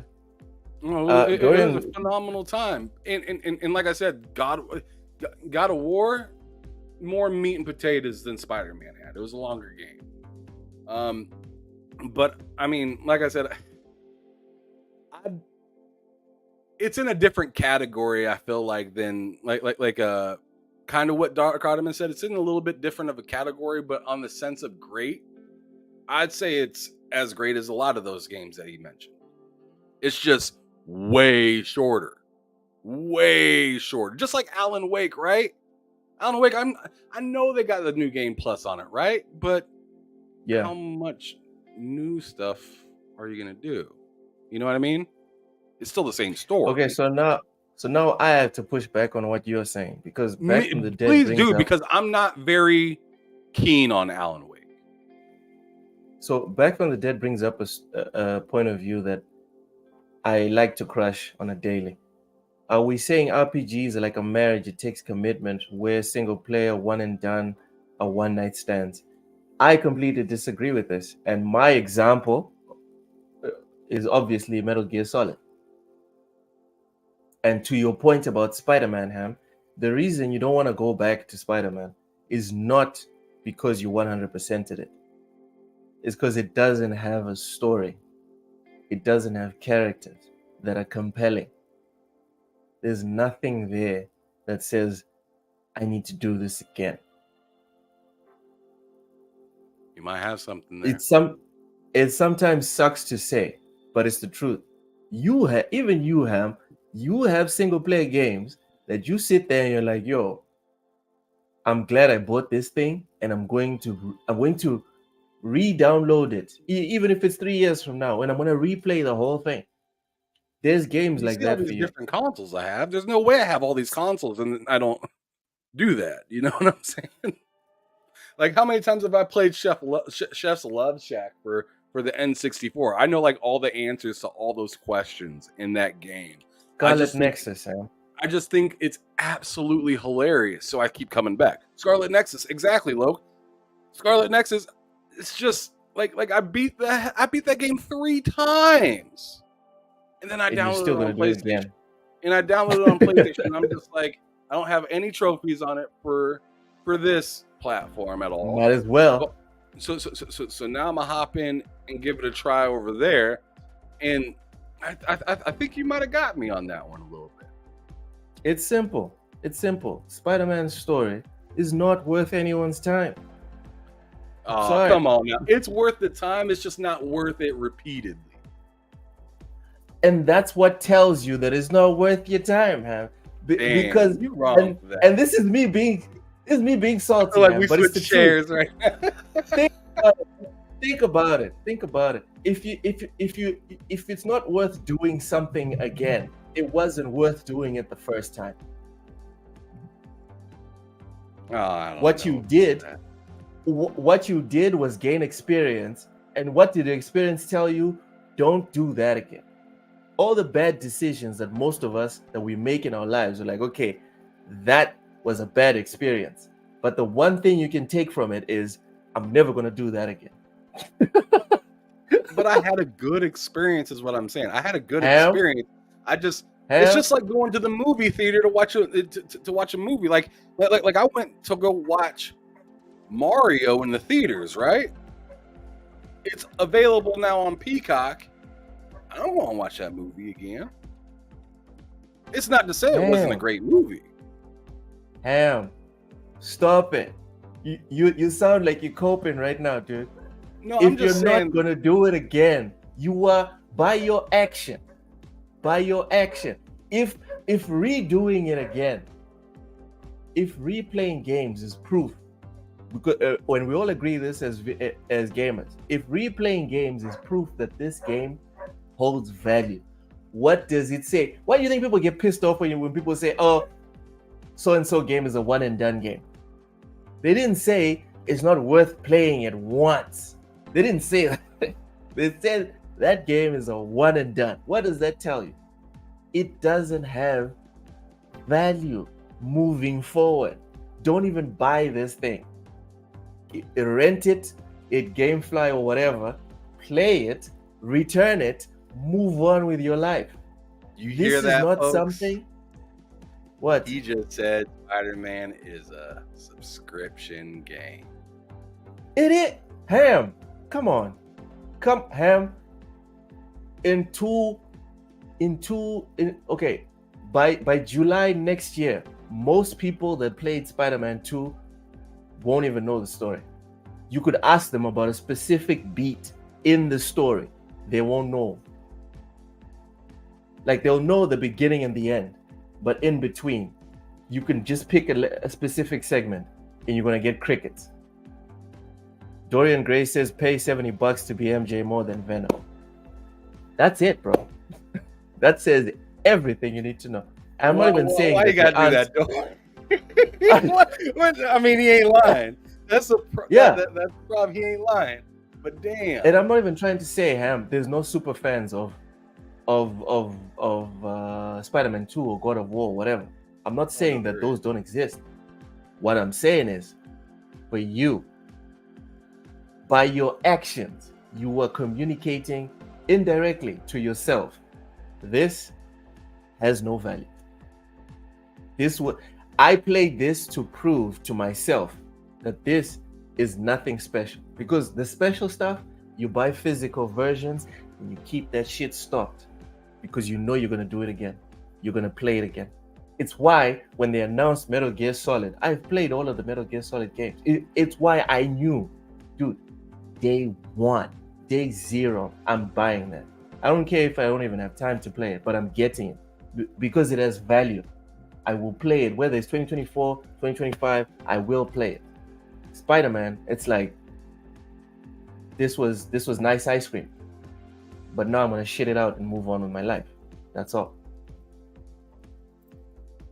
What will be left is all 19 inches. Oh my lord. All right, Vince. Ham, let's move on. Yep. Tekken 8 return. The 19 inches, you felt that? Tekken 8 Return of the Iron Fist. Man.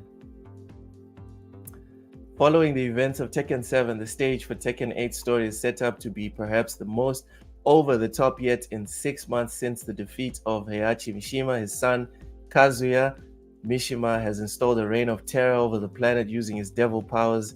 While the setup is quite frankly a lot to take in, if the first 4 chapters I played are in any indication, the level of spectacle and bombast reaches new levels in Tekken 8's story mode. I'm so happy to read this.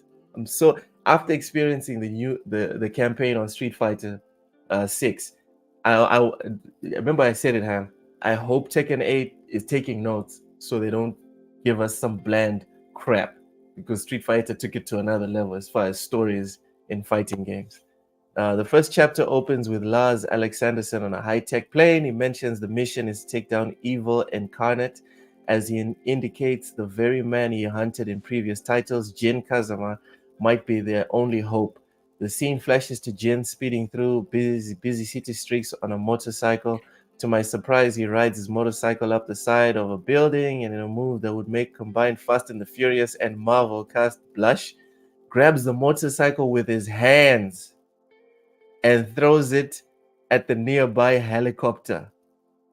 Jin lands on the ground and watches the helicopter's fiery crash. From the flames, his target emerges, Kazuya.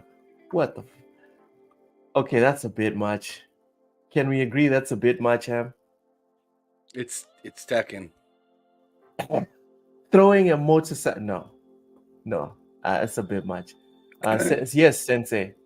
We will face off when this thing comes out. I'm just not sure if we're gonna face off. I'm not surprised. That man is insane. Yeah, I guess that's something. Sensei, I'm not sure if I'm gonna have Tekken day 1 or not. I'm trying to scrounge up the change. The whole buying Series X thing kind of messed it up for me. But my plan was to buy the collector's edition from what's his face? From my buddy Flemish. My plan was to buy the collector's edition, then he sends it. If I buy it from him, then I'll definitely won't be day 1 on it, because he has to send it to Mozambique. King and Dragunov. It's cool, bro. It's cool. I usually just use Warang, Steve, like when I'm messing around. But when I'm serious, right? Like when we're playing online and I'm serious. It's gonna be Eddie. No, Kazuya. Oh, you trying to throw them hands. Also, yeah, pretty dude. If we're playing, right, and then I'm just messing around using all the characters, even Heihachi or whatever, I'm just messing around. Once I put on Kazuya, it sounds like Donkey Kong. Welcome in Talos Ray and everyone in chat. Welcome in. What up, Ooh, Tabo? Black John is a Steve player. Dude, my Steve versus your Steve. Let's see. You better beat me, because I don't even main Steve. If I beat you, that's just gonna be embarrassing, bro. I'm just saying. Sensei Eddie DLC. What's that one chick's name? I don't remember her name. It's like Zhao something. I don't know. Ling Xiao Yu. Yes, I never can pronounce her name, but I love her. Rang. I like Warang. Yeah, I always say I say these names terribly. It's cool, man. Yeah. Hurang and what was the last one that I really like? I used to really like Lee, and then, but Brian Fury is a fucking. I hate Brian. My brother has this thing. He's got this move with Brian where he sweeps your legs. It's a specific move that just drives me insane. Like, he'll pull it out several times within a match, and then he won't do it, and I'll anticipate it, and then he comes in with the uppercut, and it's just Anyway, I really like the first iteration of Force Law. I really liked that. Oh yeah. He looked a lot like Bruce Lee. I mean, his dad. What wasn't his dad? Martial law. Yes. Yeah, man, that sucker was crazy. Martial law was less like Bruce Lee. For me, I think they kind of leaned into it. If I'm not mistaken, that's when that's when talk of like the Bruce Lee estate suing Tekken emerged, and then I don't know if they settled or whatever, but the rumors went away. Guys, Black John, Sensei, Talus Ray, I just want to point out I'll be getting Tekken on Xbox. So if the idea is to try and beat me or play with me, you know, maybe we can play as a party or whatever, it's gonna be on Xbox, not on PlayStation. So yeah, I'm not gonna read further because there's lots of spoilers here. I just wanted to point out that the preview is out for Tekken, and we are officially less than a month away. No, we're a month and a couple of days away. So I'm super psyched. Ham, what about you? I'm actually pretty psyched as well. I've been trying to get more and more into fighters. Green Goblin sent me Street Fighter 6, so he hooked me up with that for free. Killer Instinct, just came back with their update and stuff like that. I've been playing the heck out of that and doing like the story mode and stuff. That game's really fun. And then oh god, you just reminded me of another game. Tekken's my favorite one of them all. So yes, it's the best one. I feel like I have to be there day one, but I'm just kind of I'm a little nervous, man. I'm a little nervous. Like I said, I'm trying to. We're trying to save this money and stuff like that to go to these events and stuff like that. And ever since I got monetized and stuff like that, the wife is like, "Better leave our bank account alone." So I'm just like, I'll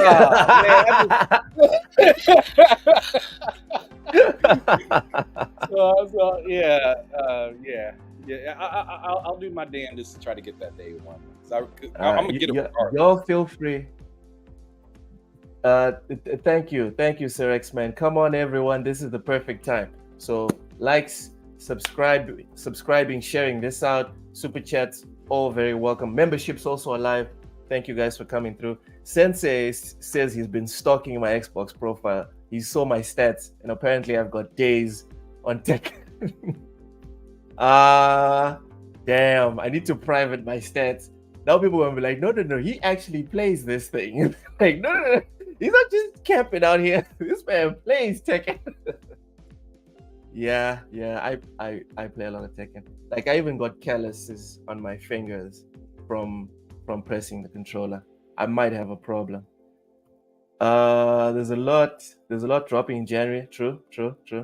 But I beat you. Oh, you've got more time in Tekken than me, Sensei. Interesting. All right. We should go straight to the other Tekken article that you have on here, so we're not bouncing around. Ooh, yeah. Let's do that. So the Tekken 8 demo is coming to PS5 on Thursday. Oh, hold on. This is perfect time because you guys can listen to him when you get out of work. Oh, okay. Interesting. Tekken 8 is coming out on Thursday. The demo is coming out on Thursday on PS5, Xbox, and PC next week. Ham, before we get into the story, do you have a problem with the fact that it's going to PlayStation first? No, not really. I mean, this series was born on PlayStation. I'm not mad about that. Fact. This man. All right. All right, so fans. I'm honestly surprised it made its way to Xbox and stayed. To be real, I'm surprised. But see, this is some of the forecasting, in my opinion, that PlayStation doesn't exactly do the best of sometimes. Like they should have read the room on this sucker and kept it, and tried to keep it exclusive, but. Here we are now, right? Can you imagine? And I'm sorry to Street Fighter, I hate to say it, but I think there's more people. I'm sure you guys might disagree with me in the chat, or Ham, you might also disagree with me. I think Tekken has more reach than Street Fighter. I think Street Fighter has the legacy reach. Street Fighter is like the New England Patriots. I honestly just think Bandai Namco is smarter than Capcom. I just think they are. Oof. As a business, I just think they really are. I mean, Capcom was willing to take that jump, and Bandai was like, "Have a good time with that." We doing Ah, yeah, that. with Street Fighter 5. We like That was not a good money. choice. That was not a good choice. Street Fighter 5 was we not a like good. money. We're not doing that. Oof. Yeah. Mishi agreed Tekken is the GOAT. And there are no other shows on Tuesday at this time. Is that so, Ham? All right. Oh, so we're switching our time slot. We're switching the time slot. We're like LeBron James. We don't like competition. Oh, damn. That was not necessary. That was not necessary. No, it wasn't. It will include the first chapter of the game story, The Dark Awakens, plus the local versus fight mode. So there's an interesting thing here that Sensei said. Sensei said that he's going in day one raw. What do you think about this specific game? Is it would you concur with this behavior? You think it's nasty? I think he sounds nasty. He's being foul. No, he's saying like he won't play the demo of Tekken 8. He'd rather wait until the full game comes out, then he gets in day one raw. Well, I mean, that's his decision. I'm going to play the demo for sure. I haven't got to play any of Tekken at all, and K Mega's been telling me how great it is because he's been on some of the. He's been invited a few times to the, what do they call them? Like the play tests and stuff like that. And he's been getting dog walked. He was saying because he was playing versus all the pros and stuff like that be playing. So the people that know how to juggle. Oh yeah, but I mean, K Mega ain't no slouch though either in fighting games. He knows how to fight and stuff like that. So that's why he gets invited to stuff like that. But I just am excited to get my turn to give it a try. Right, because I'm not really big into fighters, so I don't even put my hand up when they ask to do this kind of stuff. But I'm very interested in it. I really enjoyed the Tekken 7 story, but it was super short. It was very short. Yeah, the campaign was very short. Originally, this kind of genre was born in the arcades, and they've kind of all but disappeared in the West and even in Japan more recently. But the great part about it was that you just show up at the arcade and your friends would be there, or you'd make new friends and you all share this passion for the game. Unfortunately, in the article, it does not say how long the demo will be available. It just says that it's coming. When they say this, I just assume that the demo is just going to be available until the game launches.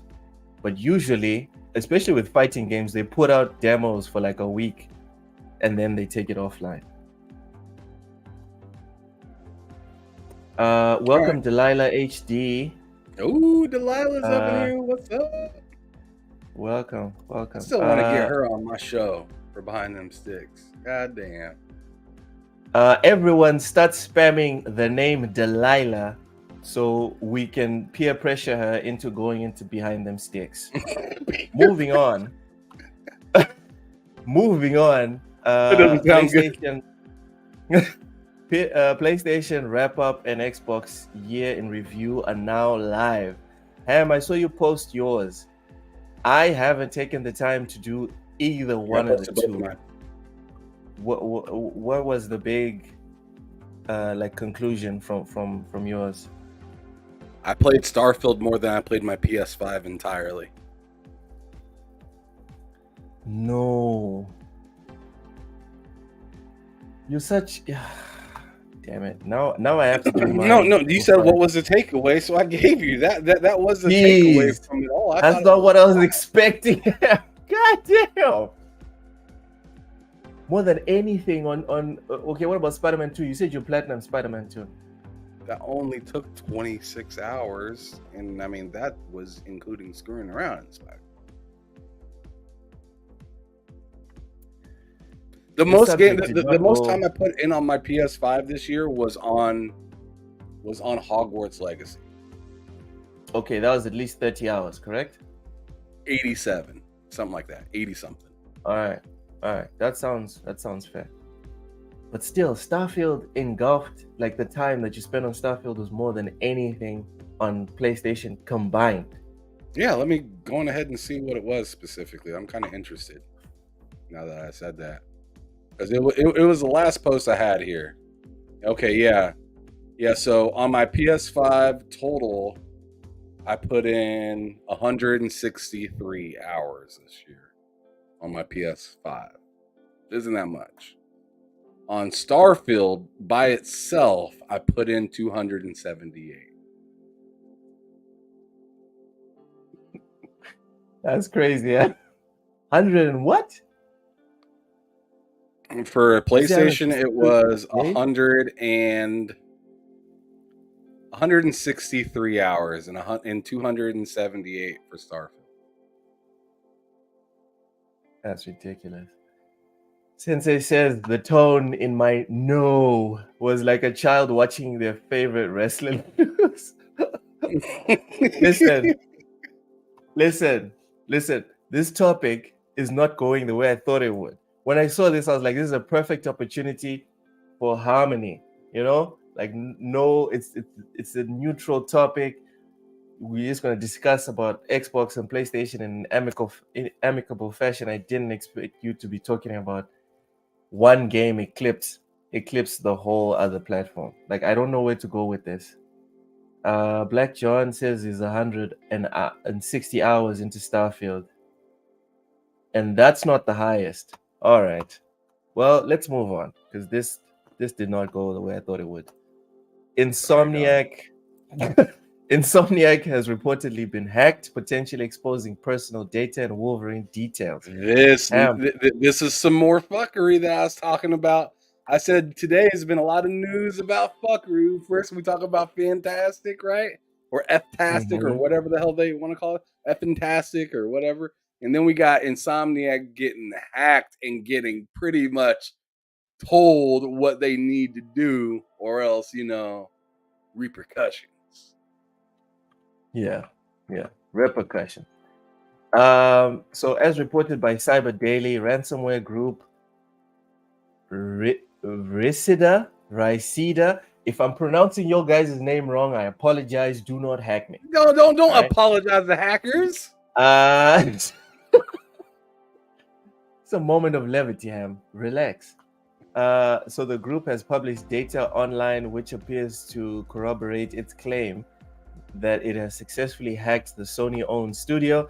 The gang's proof of hacked data is said to include an annotated screenshot from Insomniac's upcoming Wolverine game, plus artwork that could reveal other characters set to feature in the PS5 title.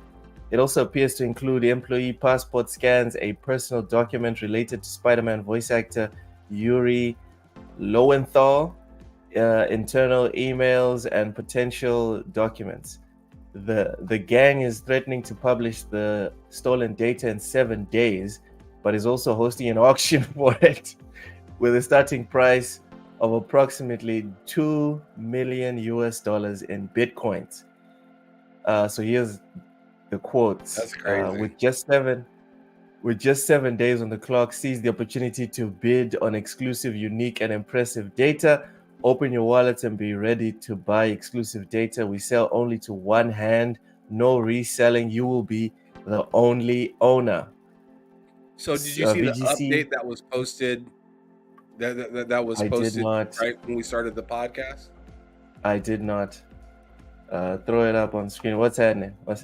All right. Yeah, it says right here that Sony Interactive Entertainment said in a statement issued to VGC that it's looking into reports that Insomniac has been hacked. We are aware of reports that Insomniac Games have been the victim of a cyber security attack. The company said, we are investigating this situation. We have no reason to believe that any other SIE or Sony division have been impacted. Well, I mean, I get them saying that, but as of right now, this is like your showcase studio. This is who's been doing the majority of the work for this generation, and they just got hacked. This is Patrick Mahomes. I mean, I mean, they're making it sound like Pixel Opus got like cyber attacked. No, man, this is Insomniac, dog. It's one of your premier developers. Like, y'all better be looking into this. Y'all better have some tough things to say outside, as things progress, right? And what's up with PlayStation getting hacked? Like You might call this a code. Last month and a half that there's been news about them getting hacked. You might call this a code, Pam. It might even be a code, but I can tell you why PlayStation's getting hacked. They have all the shiny things. Everyone wants the info. Everyone wants the info on their games.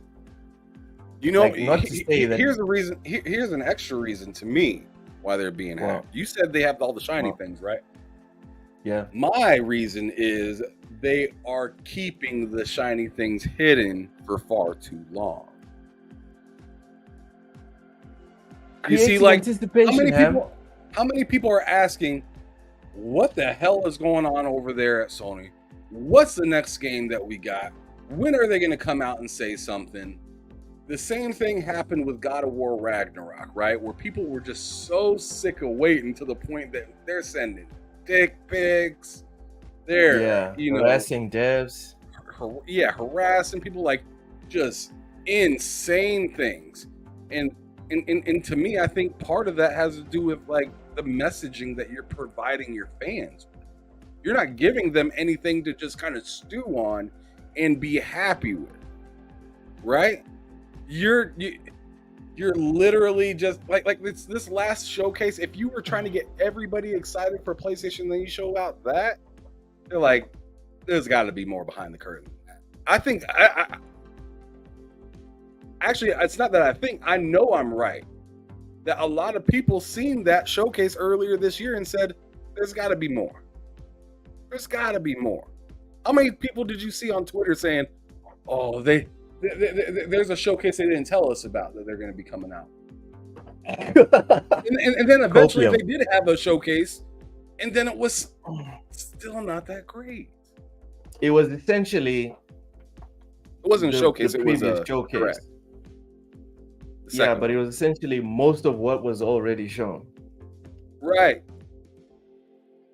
So it was just like, okay. And I still remember because I had to stay up at night, and it was like 3 a.m, and I stayed up for nothing. I'm still pissed off about that. But sorry, carry on. I mean, who was all asking where's Stellar Yams at, right? At the time, they were like, "Where's Rise of the Ronin?"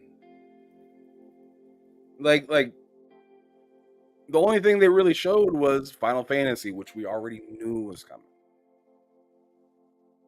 in the last direct, I believe. So did they really show anything? Exactly, right? And they showed what, more Spider-Man or something like that. Yeah. It was something along that line. A lot with Spider-Man. What I'm trying to tell you, I'm reaching to try to remember stuff. That's how that showcase was. Is I'm now reaching to try to find out what PlayStation is doing in their own showcase. I know the other games like that looked fantastic. I know Talos was interesting for some. It wasn't that interesting for me. The new Talos game that's coming out, Dragon's Dogma. Mad interested in that game. That game looks hot. Those are coming out on PlayStation, correct? They're coming out everywhere. Third party doesn't count. It's not that third party doesn't count. Third party shouldn't run your show. Like imagine if we had the Xbox showcase and all we got was third party games. I'm sure that's happened before. And they've got criticized from heaven to hell about it. But that's just what I'm saying is, what was the takeaway from this year on any announcements with Sony. What was the takeaway? I mean, we got Spider-Man. That was a decent announcement. That was all right. I mean, it came right after the Portal announcement, which was something.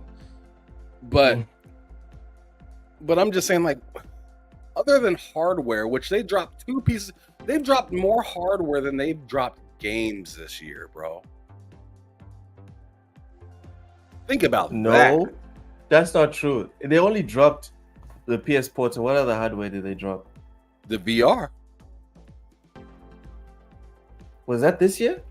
That was in January, bruh. No. The PSVR 2 was last year. Yes, no.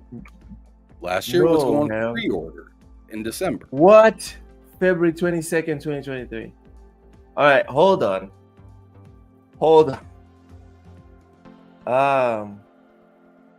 Okay, so that's 2 games. I'm sure PlayStation had more than 2 games. No, that's Spider-Man, bro. I thought Chia was another game, but that's not even developed by them or published. Hold on. Also, who even cares about Chia? Horizon Call of the Mountain. There. So you got Spider-Man. Okay, right? now we're Fantasy. on par. Now we're on par with hardware versus video games drop. So great job. You did your research and you did well. I'm gonna give you a hand on that one. Yeah. So they did release more hardware than games. Let's agree on that. Oh yeah. Let's remember the earphones. What earphones? Those this year. That's another piece of hardware. No, but the earphones are part of the PS Portal. You can't use the PS Portal without the earphones. It's not part, or else it'd be one price. Those are 2 separate. Those are 2 separate purchases, Loke.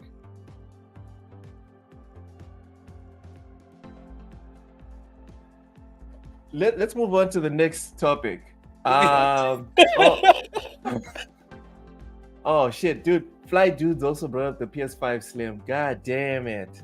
Let's move on to the next topic. Yeah, can we do that? I didn't even think about that one. Isn't that insane? More hardware than games.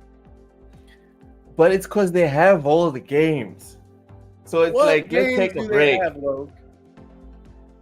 Ghost of Tsushima, the best game that came out last year. It's PS4 game. Yeah, but it's been remastered for the PS5, and you can go play it now on PS5. Okay, look, all right, you're grasping for straws, and you know what? Sure. Okay. All right, so Fly Dudes, I'll throw you a bone. All right, as you're welcome. I'll throw you a bone. It says, brother, they released the PS5 Slim, a VR headset, a portal, and more revisions of the PS5. Don't cap low. All right then. I read the whole thing. You good, bruv? Are you good? You. Please. God you damn. need to be reading these whole things. You can't be just saying a third of the sentence and being like, yes, I see what you're saying. All right, let's move on. Because this is getting uncomfortable for me. Good luck to Insomniac. Next, we have, it's estimated that 9,000 games industry jobs have been lost this year. Whew. The estimate comes from game developer Farhan Noor, who has been tracking industry job cuts dating back to the start of 2023 on videogameslayoffs.com. Raise your hand if you didn't know that there was a website called videogameslayoffs.com. Who the hell? What? There is a website. That just lets you know how volatile, how bad it is. The industry is. Yeah. What? Sir X-Man coming in here with the salt. Thanks so much for the super chat. He says Sega got more games than Sony next year. Fact.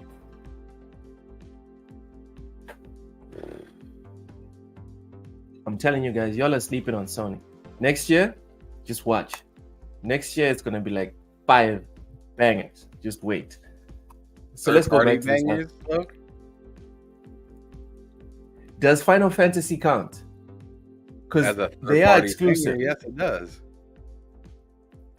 Ham, let's agree to between me and you, let's agree to count Final Fantasy as a first-party exclusive when we're discussing PlayStation exclusives. Come on, because of the context. No. All right. Well, I'm not throwing you any olive branches when you need them when we're discussing Xbox stuff. As of December 10th, the 5 companies that had laid off the most employees to date this year were Unity with 1,165, ByteDance 1,000, Embracer Group 964, Epic 830, and Amazon 715. Other companies to make job cuts in 2023 include Xbox Game Studios, Sony Interactive Entertainment, CD Projekt Red, Ubisoft, Riot Games, Blizzard, Crystal Dynamics, Electronic Arts, Take-Two, BioWare, Striking Distance, Team 17, Frontier Developments, Telltale Games, Digital Extremes, and Digital Bros. So essentially, everyone is firing devs. 80 devs at Free Radical Design are believed to have lost their jobs on Monday after the Time Splitter studio closed down, making it the latest casualty of Embracer's ongoing restructure. In gaming, so this is a quote from industry consultant Serkan Toto.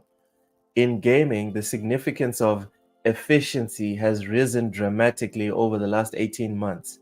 There is a much higher sense of urgency now to save costs and run slimmer organizations. The pressure is on for game industry CEOs to pull out the hammer and handle the biggest cost block of them all, namely staff. And this is what we've seen in 2023. All this happens under a sense of if we don't do it, our competitors will, and then eliminate us on efficiency. And people get fired left and right at the moment. There's also the phenomenon that often CEOs think 15 to 20% of their people are redundant anyway at any point in time. Every sector undergoes cycles of expansion and retraction, and what we're seeing looks to be a post-COVID realignment. As we know, during the pandemic, there was a huge surge in games, and this sudden boom led to studios scaling up swiftly, making acquisitions, and perhaps some overinvestment in certain areas. Now, some studios need to readjust, but it's worth noting that while certain studios are facing challenges, there are many others that are expanding. That's true. I'm gonna go first on this one. On my Sunday show, I spoke about AI and how it's going to affect game devs, and this was one of my main points is that companies, corporations, I call them corporations, they have no hearts, they have no souls, they don't have family members, they don't like you, they don't dislike you. They look at you as a 1 and a 0 on a spreadsheet. That is all. They look at you the same way I look at this remote. As soon as I don't need this and can get the same efficiency in terms of turning on my TV, this is out the door. Same thing for everything, every other inanimate object that exists to serve me. As an employee of these corporations, you are there to serve the corporation. And AI, if people think it's bad now, AI is about to make people cry in 2030. They're going to scale down to drastic numbers. It's going to be laughable. And the current devs right now are facilitating their own downfall by training AI to do what they do now because they want to be more efficient. No problem. I say partially. The current AI is a 5-year-old right now, and you're teaching it how to do whatever. But it's not like a 5-year-old in terms of the time it takes to grow up and become an experienced professional with essentially 200 years of experience. it just takes a couple of years, and then you are now useless. And now the AI does everything you do with just a couple of prompts. And now the manager just needs the AI. He doesn't need you. Sorry for carrying on when you wanted to cut in. Go ahead. No, that's fine. I was just talking to my daughter real quick, trying to remember what I was even saying. Oh yeah. So I mean, I was saying only partially to where you were saying that they're training the whole AI and they're kind of working on their own demise, kind of. I partially agree. So you would be working on your own demise if you are only planning on working for a bigger business. Yes. But if you're working to soup up your resume, or maybe you plan to make your own game at some point, this is good. This is really good for that. So you're essentially training or figuring your way around something that you're going to possibly be taking advantage of yourself later on down the line. Look at a lot of these, not a lot, but a noticeable amount of developers that are leaving, not because the company that they worked for was all out terrible and they couldn't stand them, but more or less to be supportive of themselves and not have to worry about the fallout that could happen of working at a big will business. happen. Yeah. What's his name? Mike Brown, the guy that was literally on the stage telling you all about Forza Horizon this, Forza Horizon that. He left right after Forza 5 pretty much came out and said, I'm starting a new studio called Maverick. I actually interviewed one of his guys that he works closely with over at Maverick Studios not that long ago. Really good dude.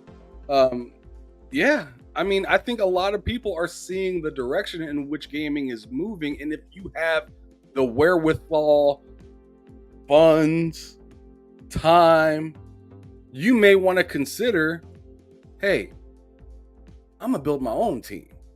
We're going to be a small team because we don't need to be big because of the recent things that are coming out in technology, right? Maybe we need to just hire a couple people to do some, some groundwork in certain spots, but we'll handle the majority of it. I think that might be the new wave.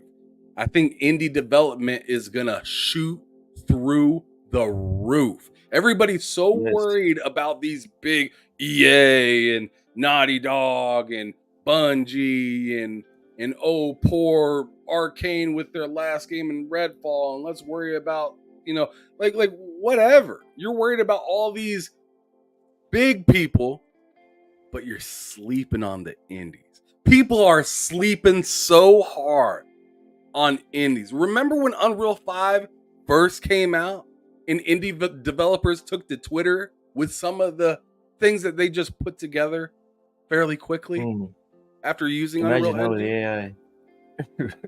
Yo, do not sleep on indie developers. I feel like for me, in the next 5 to 10 years, you may see indie development more regular as like a job that people have. And we'll see more games that, like solid games like Remnant, become the norm with smaller teams. And I do agree with you on that one, Em. Indie devs, definitely. And this one is not even about AI. This has always been my vision when people are talking about consolidation this, consolidation that. I'm like, dude, with consolidation comes bloated teams, comes layoffs, comes disillusioned people, comes these disillusioned people getting together, right? Organizing. Comes Kojima. Yeah. Because he's where one of did the people Kojima come from? Yeah, these big companies. You know? Exactly. So So no, I'm right there with you on this one. That indie is about to pop, especially with the AI. It's gonna make their work a lot easier. absolutely. We still So got a couple more topics to run through, low, but we're yeah, running let's do short it. on time, brother. All right, all It's probably getting right. mighty late Moving over on. there too. Mighty early. It's 2 a.m. right now. Oh So shit! cheers This to man. be spending every Tuesday for the rest of my life now. 2 a.m. on the lowdown. Cheers to that. I need to drink water. I do. Usually I have a cup of water, but whatever. Zelda You're a producer savage. calls linear linear entries games of the past. Oh, this is gonna be a meaty one. So speaking to IGN, Aonuma said he believed games where you need to find a specific set of steps or complete tasks in a very set order were kind of games of the past. So here is quotes. Whereas currently the games of today are the ones that can in which that can accept a player's own decisions and give them the freedom to flexibly proceed through the game, and the game will allow for that. So I'm in complete agreement that as our design philosophy, but as a producer, I do have to admit making games that way always carries with it additional development costs, and that is something I have to think about. Um, well, I do think we as people have a tendency to want the thing we don't currently have, and there's a bit of a grass is greener mentality. But I also think that with the freedom players have in the more recent games in the series, there's still a set path. It just happens to be the path that they chose. So I think that is one thing I kind of like to remind myself about the current games that we're making. But also, it's interesting when I hear people say those things, because I'm wondering, why do you want to go back to a type of game where you're more limited or more restricted in the types of things or ways you can play? But I do understand that desire that we have for nostalgia, and so I can understand it from that aspect. Ham, thoughts?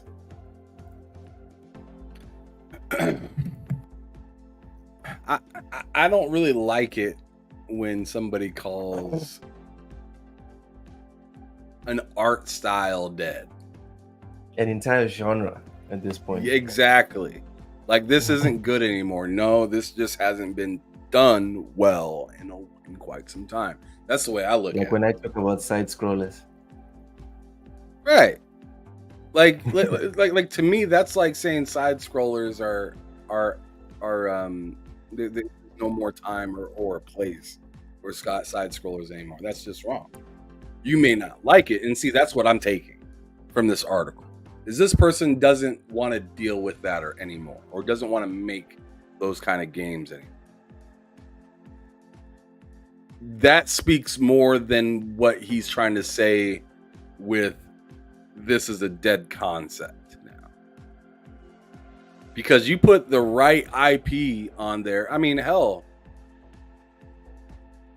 I thought Immortals of Avium was a dope game, and that's fairly linear. They have some open areas that you can kind of revisit, but for the most part, you're kind of just going through that. Doom! Come on, man. Really? Oh, yeah, Doom. Damn. Doom! There is no open world Doom. But I'm not saying that wouldn't be dope, right? Possibly an open world Doom may be dope in some ways, but it'll be tricky. I think that maybe some of the crowd that really support Doom would say, keep that the hell away from my game. Yeah, the way Doom works, like my levels. You need the momentum, dude. I think you need the momentum, yeah. So I just respectfully disagree with this thing. I just think that he's speaking from what he personally doesn't like, and is projecting it to the entire industry. So after getting hit on the head various times about bragging on side scrollers, I have now amended my take on side scrollers. I don't like bad side scrollers, and most side scrollers are bad in my opinion. Trek to Yomi was a good side scroller. It's the last one that I really enjoyed.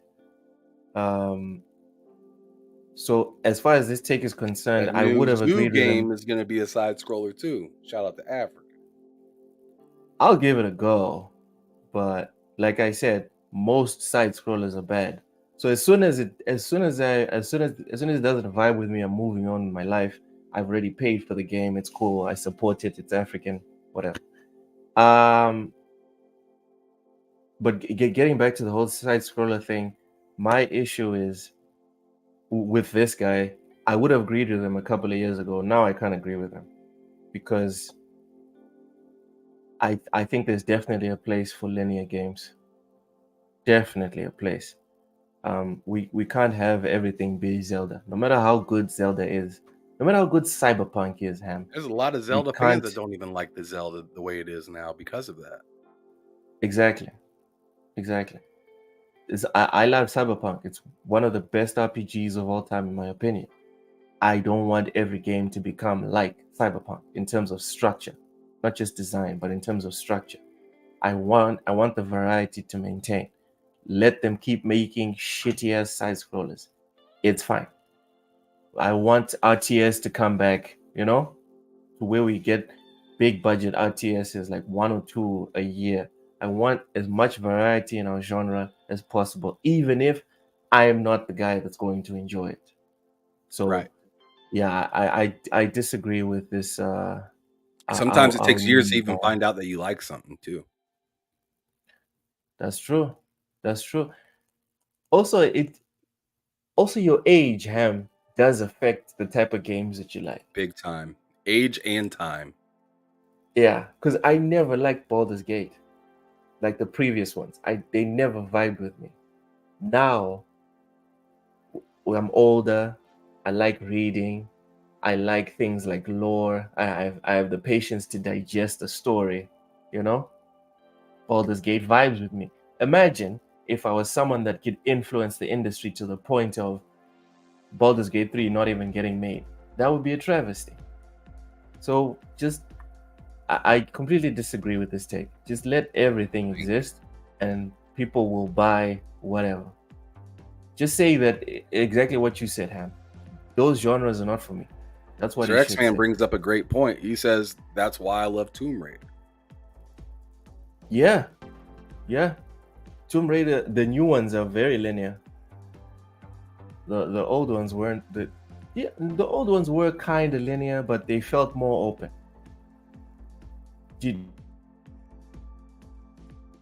Of the like original Tomb Raider games. I played more or less like the original one. The blue cover with her on. Okay, after that, with the guns on the cover. yeah. Which guns? The pistols. Oh, okay. Carry on. Oh my God, this man. He got the guns. She had some guns. Man, bazookas. But okay. I'm done, Loke. I'm done. I can't. Let's move on before this gets too risque. Epic Games defeats Google in antitrust legal trial. Ham, were you even aware of this? I forgot about this trial, but at the time I was sure that Epic was going to lose, but they've won. Were you aware of this trial? It's interesting. I want you to go on ahead and take care of the article first before I even speak on it. Yeah. All right. Epic filed the lawsuit in 2020, claiming that Google had created a monopoly with its Google Play Store on Android devices, with more than 95% of Android apps distributed through it. The complaint revolved around Google's insistence on taking 30% revenue share from any app on the Google Play Store, along with its requirement that these apps use Google Play's own billing system meaning developers had no way of making money without going through Google. It's also claimed that Google offered lucrative deals with device manufacturers in exchange for excluding other app stores on their devices. The verdict has now been delivered, with the jury finding that there is, in fact, an antitrust market on Android devices. Google willfully acquired and maintained monopoly power by engaging in anti-competitive conduct. Google entered into agreements that unreasonably restrain trade. Google unlawfully tied the use of Google Play Store to the use of Google Play billing. Epic was damaged as a result of Google's violations of antitrust laws. A post on Epic's blog called the decision a win for all app developers and consumers around the world, saying it proves that Google's App Store practices are illegal and they abuse their monopoly to extract exorbitant fees, stifle competition, and reduce innovation. It's not yet clear what changes the verdict will bring to the way app stores are run in the future. Epic and Google are set to meet the judge in January to discuss possible remedies, while Google plans to appeal. The legal battle began in August 2020 after Epic moved to circumvent platform fees with a new direct payment option in Fortnite, leading to the game's removal from Google Play and the App Store. Epic subsequently took legal action against both Google and Apple to end their anti-competitive restrictions on mobile device marketplaces, but effectively lost the Apple case in 2021. Its only silver lining being the judge's ruling that Apple could no longer restrict developers from pointing users to external payment options where Apple didn't get a cut. Whew. All right. Go ahead. Sorry, I got attacked by my daughter again. Close that door, sweetie. And he's addicted to Pokemon right now. She just keeps Pika is her answer to everything. Pika. Yeah. So I just wanted to show you guys kind of a live look at what's kind of going on in the office at Microsoft right now after seeing this trial come out the way that it is. My goodness. Oh, there we go. What's Are you serious here? right now? They can't keep their food in their mouth. Got Ted Bundy, Sheldon. All right. Seriously. All right, that's enough. All right. Much. But all in all, I mean, this is interesting, This right? guy. Because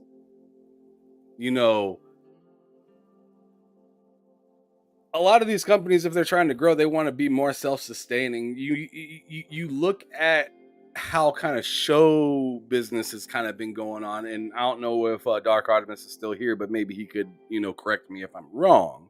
But it's just like, you've seen what happened with Netflix and Hulu when they were out early, before a lot of these other subscription services were out, right? Mm-hmm. They were like everything. the place.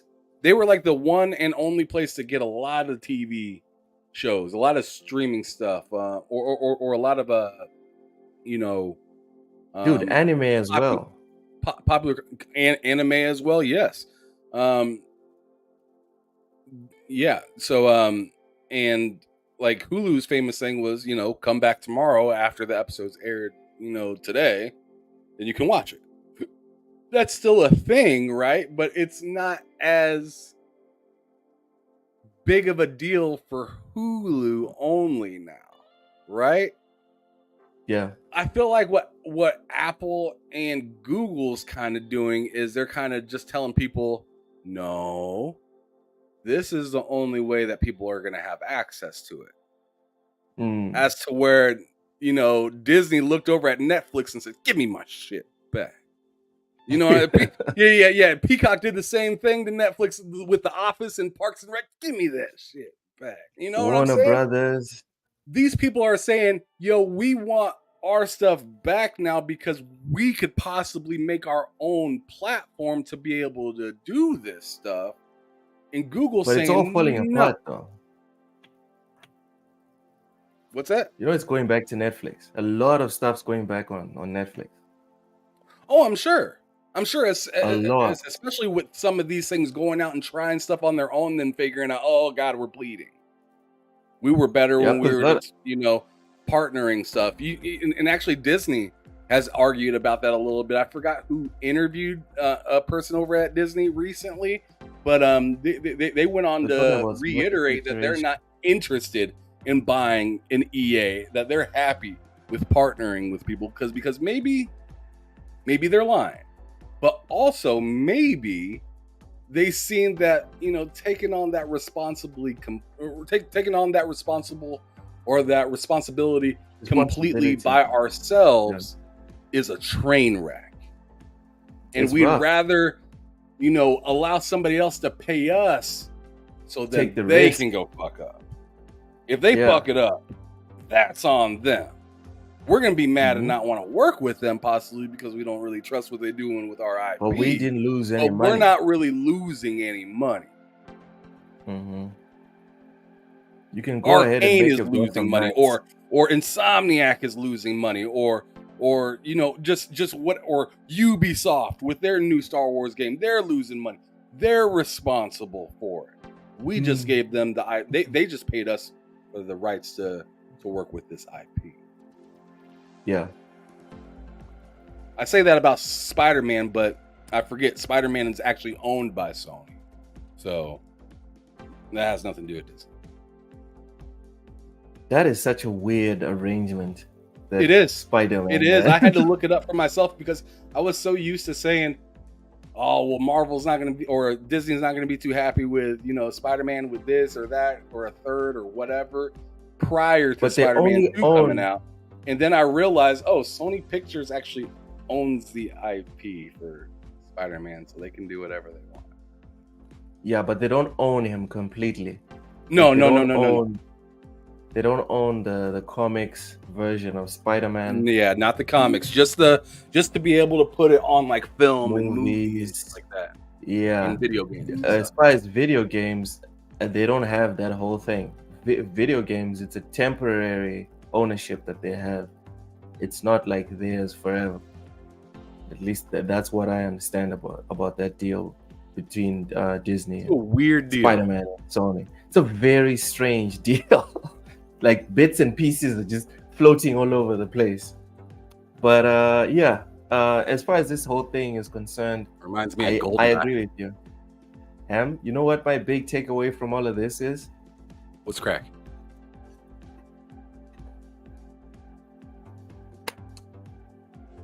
We might be getting a Windows Phone sooner than we think. Because more problems with my wallet. Let's go. Because one of the big hurdles that even Microsoft brought up with the Windows Phone was the marketplace. That was one of the big hurdles. With this ruling, it's now possible for Microsoft to come up with their own marketplace and compete fairly with Google and Apple. And then we'll see what happens. Although I can see Apple just being like, nope, no Microsoft Store on our phone. Are you serious with the Patrick Stewart? Dude. I feel kind of sad because I think I will probably just get another phone next year. And I don't think I'll have a Windows Phone by January or February. So I might be in a tight spot by the time the Windows Phone does come out. Otherwise, if they do release one in January or February, dude, I'm getting a Windows Phone. I don't care. Voidlock, I don't know if I'm giving up my Z Fold 4 for the amazing Windows Phone. Again, I agree with you, Voidlock. If I get me like a Z Fold or S23 or something like that, I don't like getting phones, right? And this is a weird thing about me, Ham. I'm gonna bring out some personal stuff here on the show, but it's cool. I'm one of those guys that people look at me and like, dude, you're so strange. How do you drive these cars? How do you have these consoles and whatever, but your phone is like old as Sir X-Men. And for me, it's like, bro, it does what I need it to do. I get my emails. I make phone calls. I don't like texting, but yeah, it does text. It does all the apps that I need. It like all the apps work. Netflix, Outlook, etc., etc. It all works on the phone. So, do I really need a new phone? Whereas consoles and whatever I can spend, and it's not a problem. It's a weird thing that I have. But when I buy a phone, it's like I want to buy a phone, and I don't want to think about a phone for the next 5 years. I'm not that guy that's like, I need to get the latest one next year, and then the year after, and the year after, and the year. I'm like, bro, no, ain't nobody got time for that. It's ironic that you said that because Matt just put on here that he just got a Razer Plus. He said, I'm good on a new phone for a while. Exactly. And the thing is you talk to Matt about his old phone and whatnot. He's just like you. Just like you. He's like, dude, this phone stinks. But I don't have any reason to go spend top dollar for some, piece of device that I'm barely ever going to use. Barely using, dude. And most of my work is phone call because of like my work. Most of what I do with my phone is phone calls. Phone calls and Spotify when I'm at the gym. That's it. Who needs the latest iPhone for phone calls and Spotify? But no, you could do that with the cheapest phone on the market. Yeah, well, c'est la vie. I'm probably still gonna get a new one. Anyway, that's my big takeaway from this whole Epic Games thing. The Windows Phone becomes more of a it becomes less of a mirage in the near future with this ruling. I really only use my phone for texting, Twitter, and YouTube. Exactly. Most of it is just keeping up with the Kardashians, if I'm being honest. Also, my wife has been on my ass for years. Excuse me? She's been on my dude to get a new phone. She's been on my ass for years. I'm talking about the whole keeping up thing. What the hell are we talking about right now? Because for me, right, I feel like my current phone, it does what I need it to do.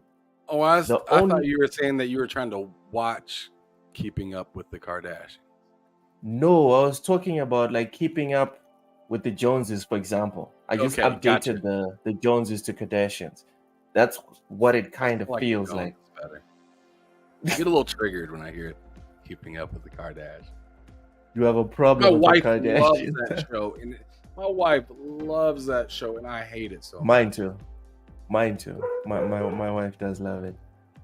She's the one who sold me on, people like to take these women and say that they're dumb or whatever, but they took a sex tape and made an empire out of that shit. So there's something there.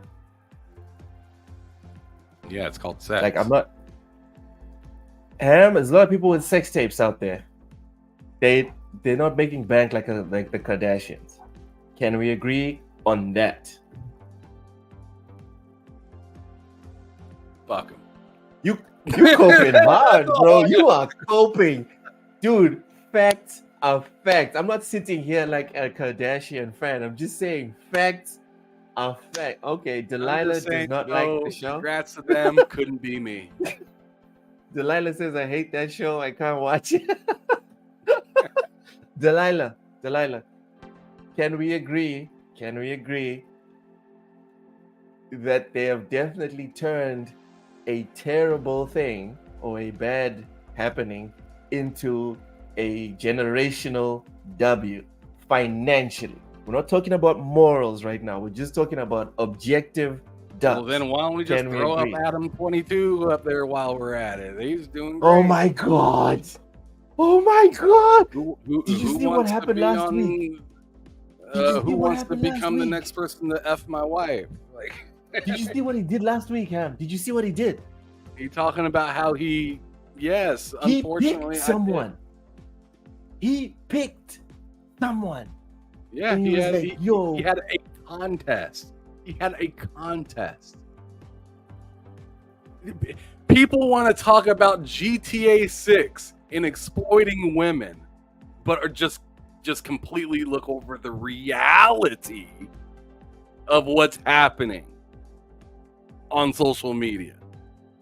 The reality, the real thing. Not pixels. Not fake pixels.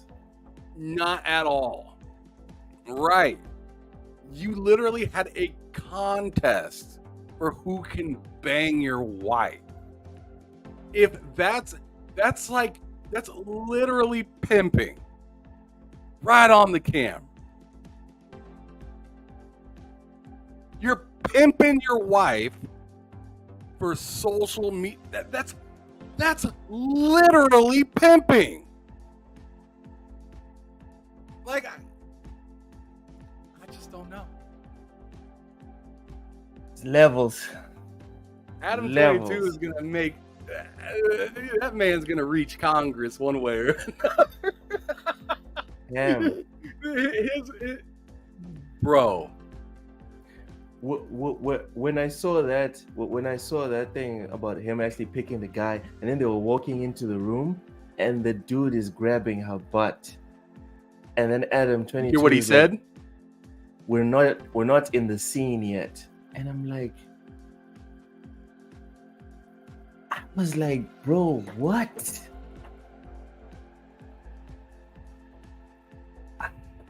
And I hate to say it because I know a lot of people don't like the whole religion side or whatever, but I always go there, right? I always go there mentally.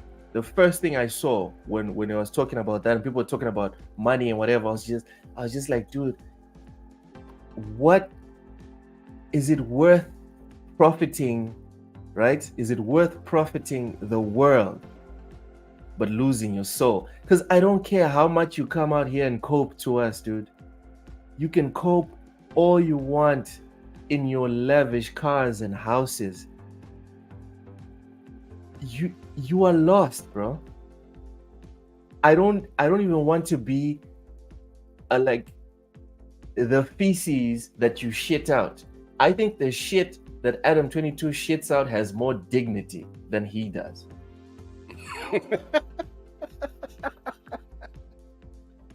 Because at least his shit knows its shit and does what it's meant to do. This guy can't even be a man, bro. Just Matt says all of it here. One of the greatest cucks of all time. It's like, Ham, you ever felt embarrassed for someone? Like, I'm embarrassed for you, genuinely. Not saying it to like offend someone or whatever, but you are literally ashamed for them. That's how I feel about Adam 22. I'm not ashamed for him, dude, that much. Like, swinging has been a thing, right? Swinging has been a thing. Though. Monetizing off of the swing is something else. To me, that's like I said, it's literally pimping. Your wife, bro, and they have kids. You know they have kids. Yeah. I read something about some kid that committed suicide because his friends were dissing him, like, yo, tell your mother to throw more videos on her OnlyFans. Can you imagine Adam 22's kids? Like 5 years from now, 10 years from now. Forget and OnlyFans, they just think that bro. money is just going to repair those that mental instability. Dude. Throw some money at it. And this is something like, I'm not saying I'm rich. I ruined your life, baby, but here's a stack. Go buy yourself a Benz. I'm not even saying that I'm rich. I'm not rich. I'm not rich. Me personally, I'm not rich. But I was well off. And thanks to the way God has blessed me recently, I'm more well off, as you know from our offline conversations. It's something people have said to me before. I never really bought into it. I start to buy more into it now with the life experience I have now. Ham, there's no amount of money that can buy you happiness. Forget it. It's There's been people it's been that tried, and history keeps repeating itself, and it's done. Nope. there's Doesn't people matter. that come on social media talking about, oh, do you want to cry in a Benz or do you want to be happy in a shack? I'm telling you guys, you haven't been happy, like really happy. I don't think you've been happy. If you know what happiness is like, it's like, yo, I'll pick a shack. I'll pick a situation where I'm like, yo, Ham, unfortunately, I can't do the pod anymore. Please carry on with TSWS. But if I carry on the pod, I won't be happy. I'm telling you guys, there's no money. There's no money. I'm not a millionaire, but I can picture it. I've seen enough of it to picture it, and there's no amount of money. I don't know what's going on with Adam 22, but goddamn. Like, I think this one someone's right here from blackmailing Matt. him. Read that screen right there. Imagine telling the love of your life that you will commit the rest of your life to her only to sell her to a bunch of degenerates. And the worst thing for me is that I'm not even sure if he's selling her. Because I watched a documentary where she's the one talking about she wants to do it. For years now, she's been trying. At least that's what the video compilation it sets out to communicate, that she's been trying to convince him to do this for years. And the first videos, he laughs it off and he's like, forget that, that's never happening. I'm too much of a man and all that. And she eventually, convinces him this is a good move. So I don't even know, is this like a one-sided pimping? Is it a mutual pimping? Is it a self-pimping? Oh, I'm sure it's mutual. Man. I'm sure it's mutual, but it's just like, who's the one looking like the idiot? It's him. You know what I mean? It's him. I'm sorry. And maybe it's sexist, I don't care. But because because in my opinion, if it was the other way around, it would be on the girl. It'd be like, yo, like, what the hell are you doing telling your dude, like, having a competition for who he's gonna bang next? Like, well, they already do that technically, Ham. And this now I'm going to expose that I watched the whole documentary. Oh, man, Adam 22. Adam 22 actually has been doing stuff with other women on camera for years. That's disgusting. that whole family sucks. Would you like to move on to the last subject? Because I can see you're really uncomfortable now. Now it's like, what? It just sucks. Yeah. Like, that's a thing. That's a whole thing. Yeah. That stinks to me. I don't. Yep. Yeah. I don't even want to see any of that documentary or none of it. It's just there's not a point in that documentary where I'm gonna be like, man, that makes sense. There's just not gonna be. So I don't see the point in watching. Like just like you said about the whole Spider-Man, you don't see any value. I don't see any value in that. No, I don't see any value. I don't see any value in rewatching the documentary, but I see value in watching it. Why, Ham? Know thy enemy. That's all I'll say. Delilah wants us to get back on topic. I agree. She says we went left. Yeah, I apologize. Let's go. Let's get back in the center because no one wants to go right. Anyways, let's go on ahead. No one wants to go right, Delilah. Thank you for calling us on that. Anyway, last topic. Moving on. GTA 6's trailer tweet is now the most liked gaming post ever. So the post, which confirmed that the first GTA 6 trailer will arrive on December 5th, received over 1.8 million likes in 24 hours. The previous most liked gaming related tweet was also from Rockstar. Its November 2023 tweet confirming that the first trailer for a Grand Theft Auto game would be arriving in December. Rockstar confirmed in February 2022 that the active development for the next entry in the GTA series was well underway. but it didn't provide any more details about the game. What are your thoughts on GTA 6's trailer tweet being the most liked gaming post ever? Like, period. Well, I think that just goes to show you where gaming is compared to all other pieces of entertainment. No, but this one is just specific to most liked gaming post ever, not most liked post ever. Oh, Just this gaming. is just gaming. No. Okay, I thought you said Yes, just gaming related. of anything because you've No. seen them YouTube numbers. Yeah, YouTube is ridiculous. Them YouTube numbers is were it? letting you know. Is it over like, 150 million?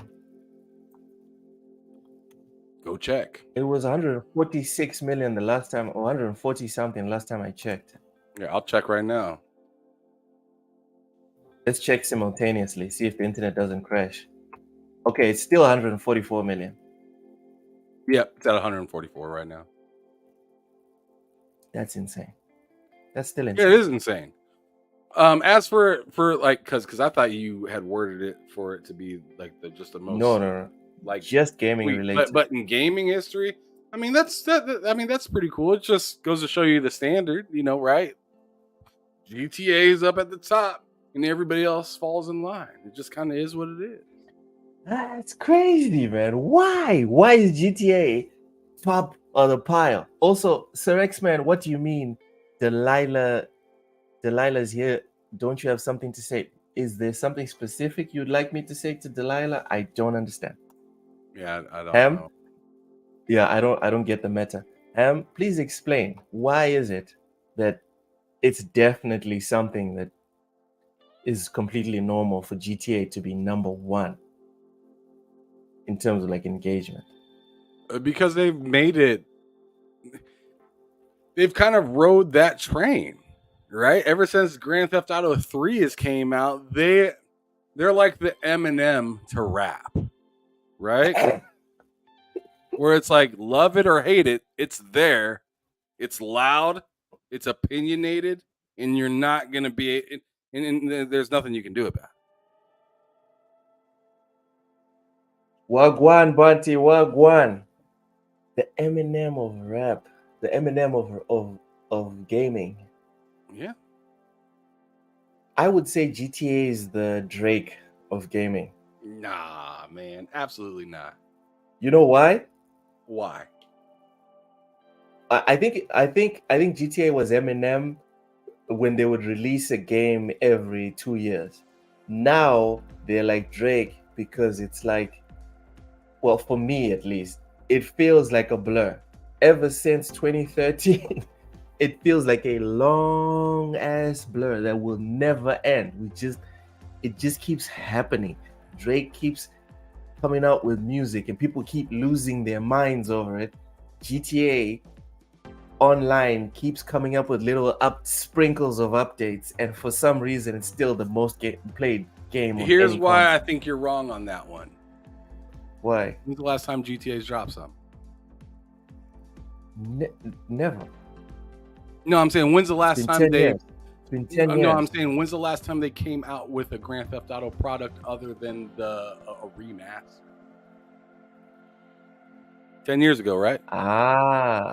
When's the last time Eminem's made a big album? All right, yeah. You see what I'm saying? Fair enough. But nobody. But as soon as Eminem makes an album, what happens? Everyone goes to shit. It's everywhere. So that's why I say I think it's more relatable with Eminem, just like it's the Eminem of video games, because it can take a hiatus. It can take a long hiatus, and still people are begging. Mad Likes Game says GTA is actually good. It can tell you I retire, and there's still going to be people begging for it. Damn, the chat does not like Drake. Apologies. Apparently, I'm the only idiot here. I like Drake. That likes Drake. Oh. No. I really like Drake. I really do like Drake. I just don't feel like that comparison works for him. All right.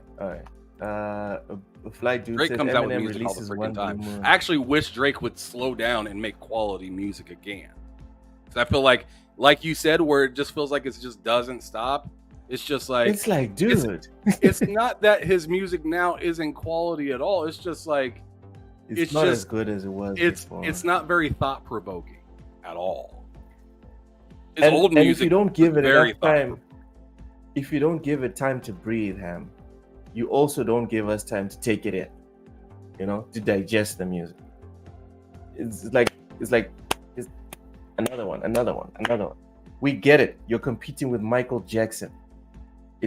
We get the point. Drake releases a steady pace. Eminem drops a Blue Moon, hits as an impact, just like GTA. All right, I can't fight that, Ham. GTA, yeah, everyone was losing their crap. Even my son that only plays FIFA asked me, Dad, have you seen the new GTA trailer? I had to do a double take. I was like, what? There's a game that exists besides FIFA. He's like, it's GTA. And guess what's happening? Looking a lot like Rap God. And guess what's happening right now, Ham? What's He's that? installing GTA. He's reinstalling GTA 5 on his console because of that trailer. You want to hear something else? You need to. Oh my god!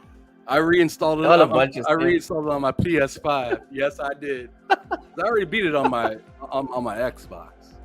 Oh my! I haven't beat it on the PS5 yet. I just got to the part where Michael, where I'm finally working around with Michael, and you crash. You ended up crashing with Franklin into the side of that building because Michael put the gun to the back of Franklin's head. Remember? Yeah. I remember that part. Raichi, welcome in, bruv. Also, bye. Bunty's kids don't listen to Drake. They said he sings too much. All right. Well, Flight Dudes is not feeling me today. He says I need to go take a nap. What time is it? You need to go to bed. It's 15 minutes to 3 a.m. And then I need to be up at 5. Bro, let's wrap this up so you can go get a couple hours of sleep, bro. Yeah. In the name of the Game Awards, let's wrap it up. Oh, that was damn. One last jab. God damn. That's my sign off. Can someone look up if you guys don't do it, I'll do it myself. I'm gonna look up, Ham, if the music for the Game Awards when they're trying to get people off stage is copyright. If it's copywritten. If it's not copywritten, that's what we're doing. Oh yeah, we need to start putting screen. that. We need to start putting that in the show. Just end of the topic. I'm playing that shit. Or I'm going on too long. Yes, I'm playing that. I'm smashing it, and then on the screen, I'm gonna take everyone off the screen. I'm gonna put the moving on picture from Game Awards. I'm telling you guys, Jeff Keighley is the real hero of 2023 in gaming. Anyway, Ham Solo, get us out of here. All right, man. Yeah, I appreciate it. I appreciate everybody for stopping through. This was a very live show. We've definitely had over 20 people here the entire time. Make sure you guys hit that like button if you haven't already. At our peak, we're right around 40 people. That was phenomenal. It was great. Loke, what you doing? Hey, man, I'm gonna be smashing. I'm gonna be flashing this till next year's Game Awards. All right. I was voted best podcast in 2023. Thank you very much, Jeff Keighley. Appreciate you. Ham, take us out. I'm trying. But anyways, yeah, you guys make sure you hit that like button, share this thing out. We had a great time with you guys. This is going to be the time our show going forward will be starting at 4:40 Eastern time, 3:40 Central. I don't know what the hell time that is over there for Loke. Probably like 1 a.m. 2:30. Yeah. No. Sorry. 23. It's 11:30 in the evening when we start. So there you go. Well, anyways, thanks everybody for showing up. This your boy Ham Solo with Loke signing off, letting you guys know to keep it gaming, keep it moving. Peace out, y'all. Ciao.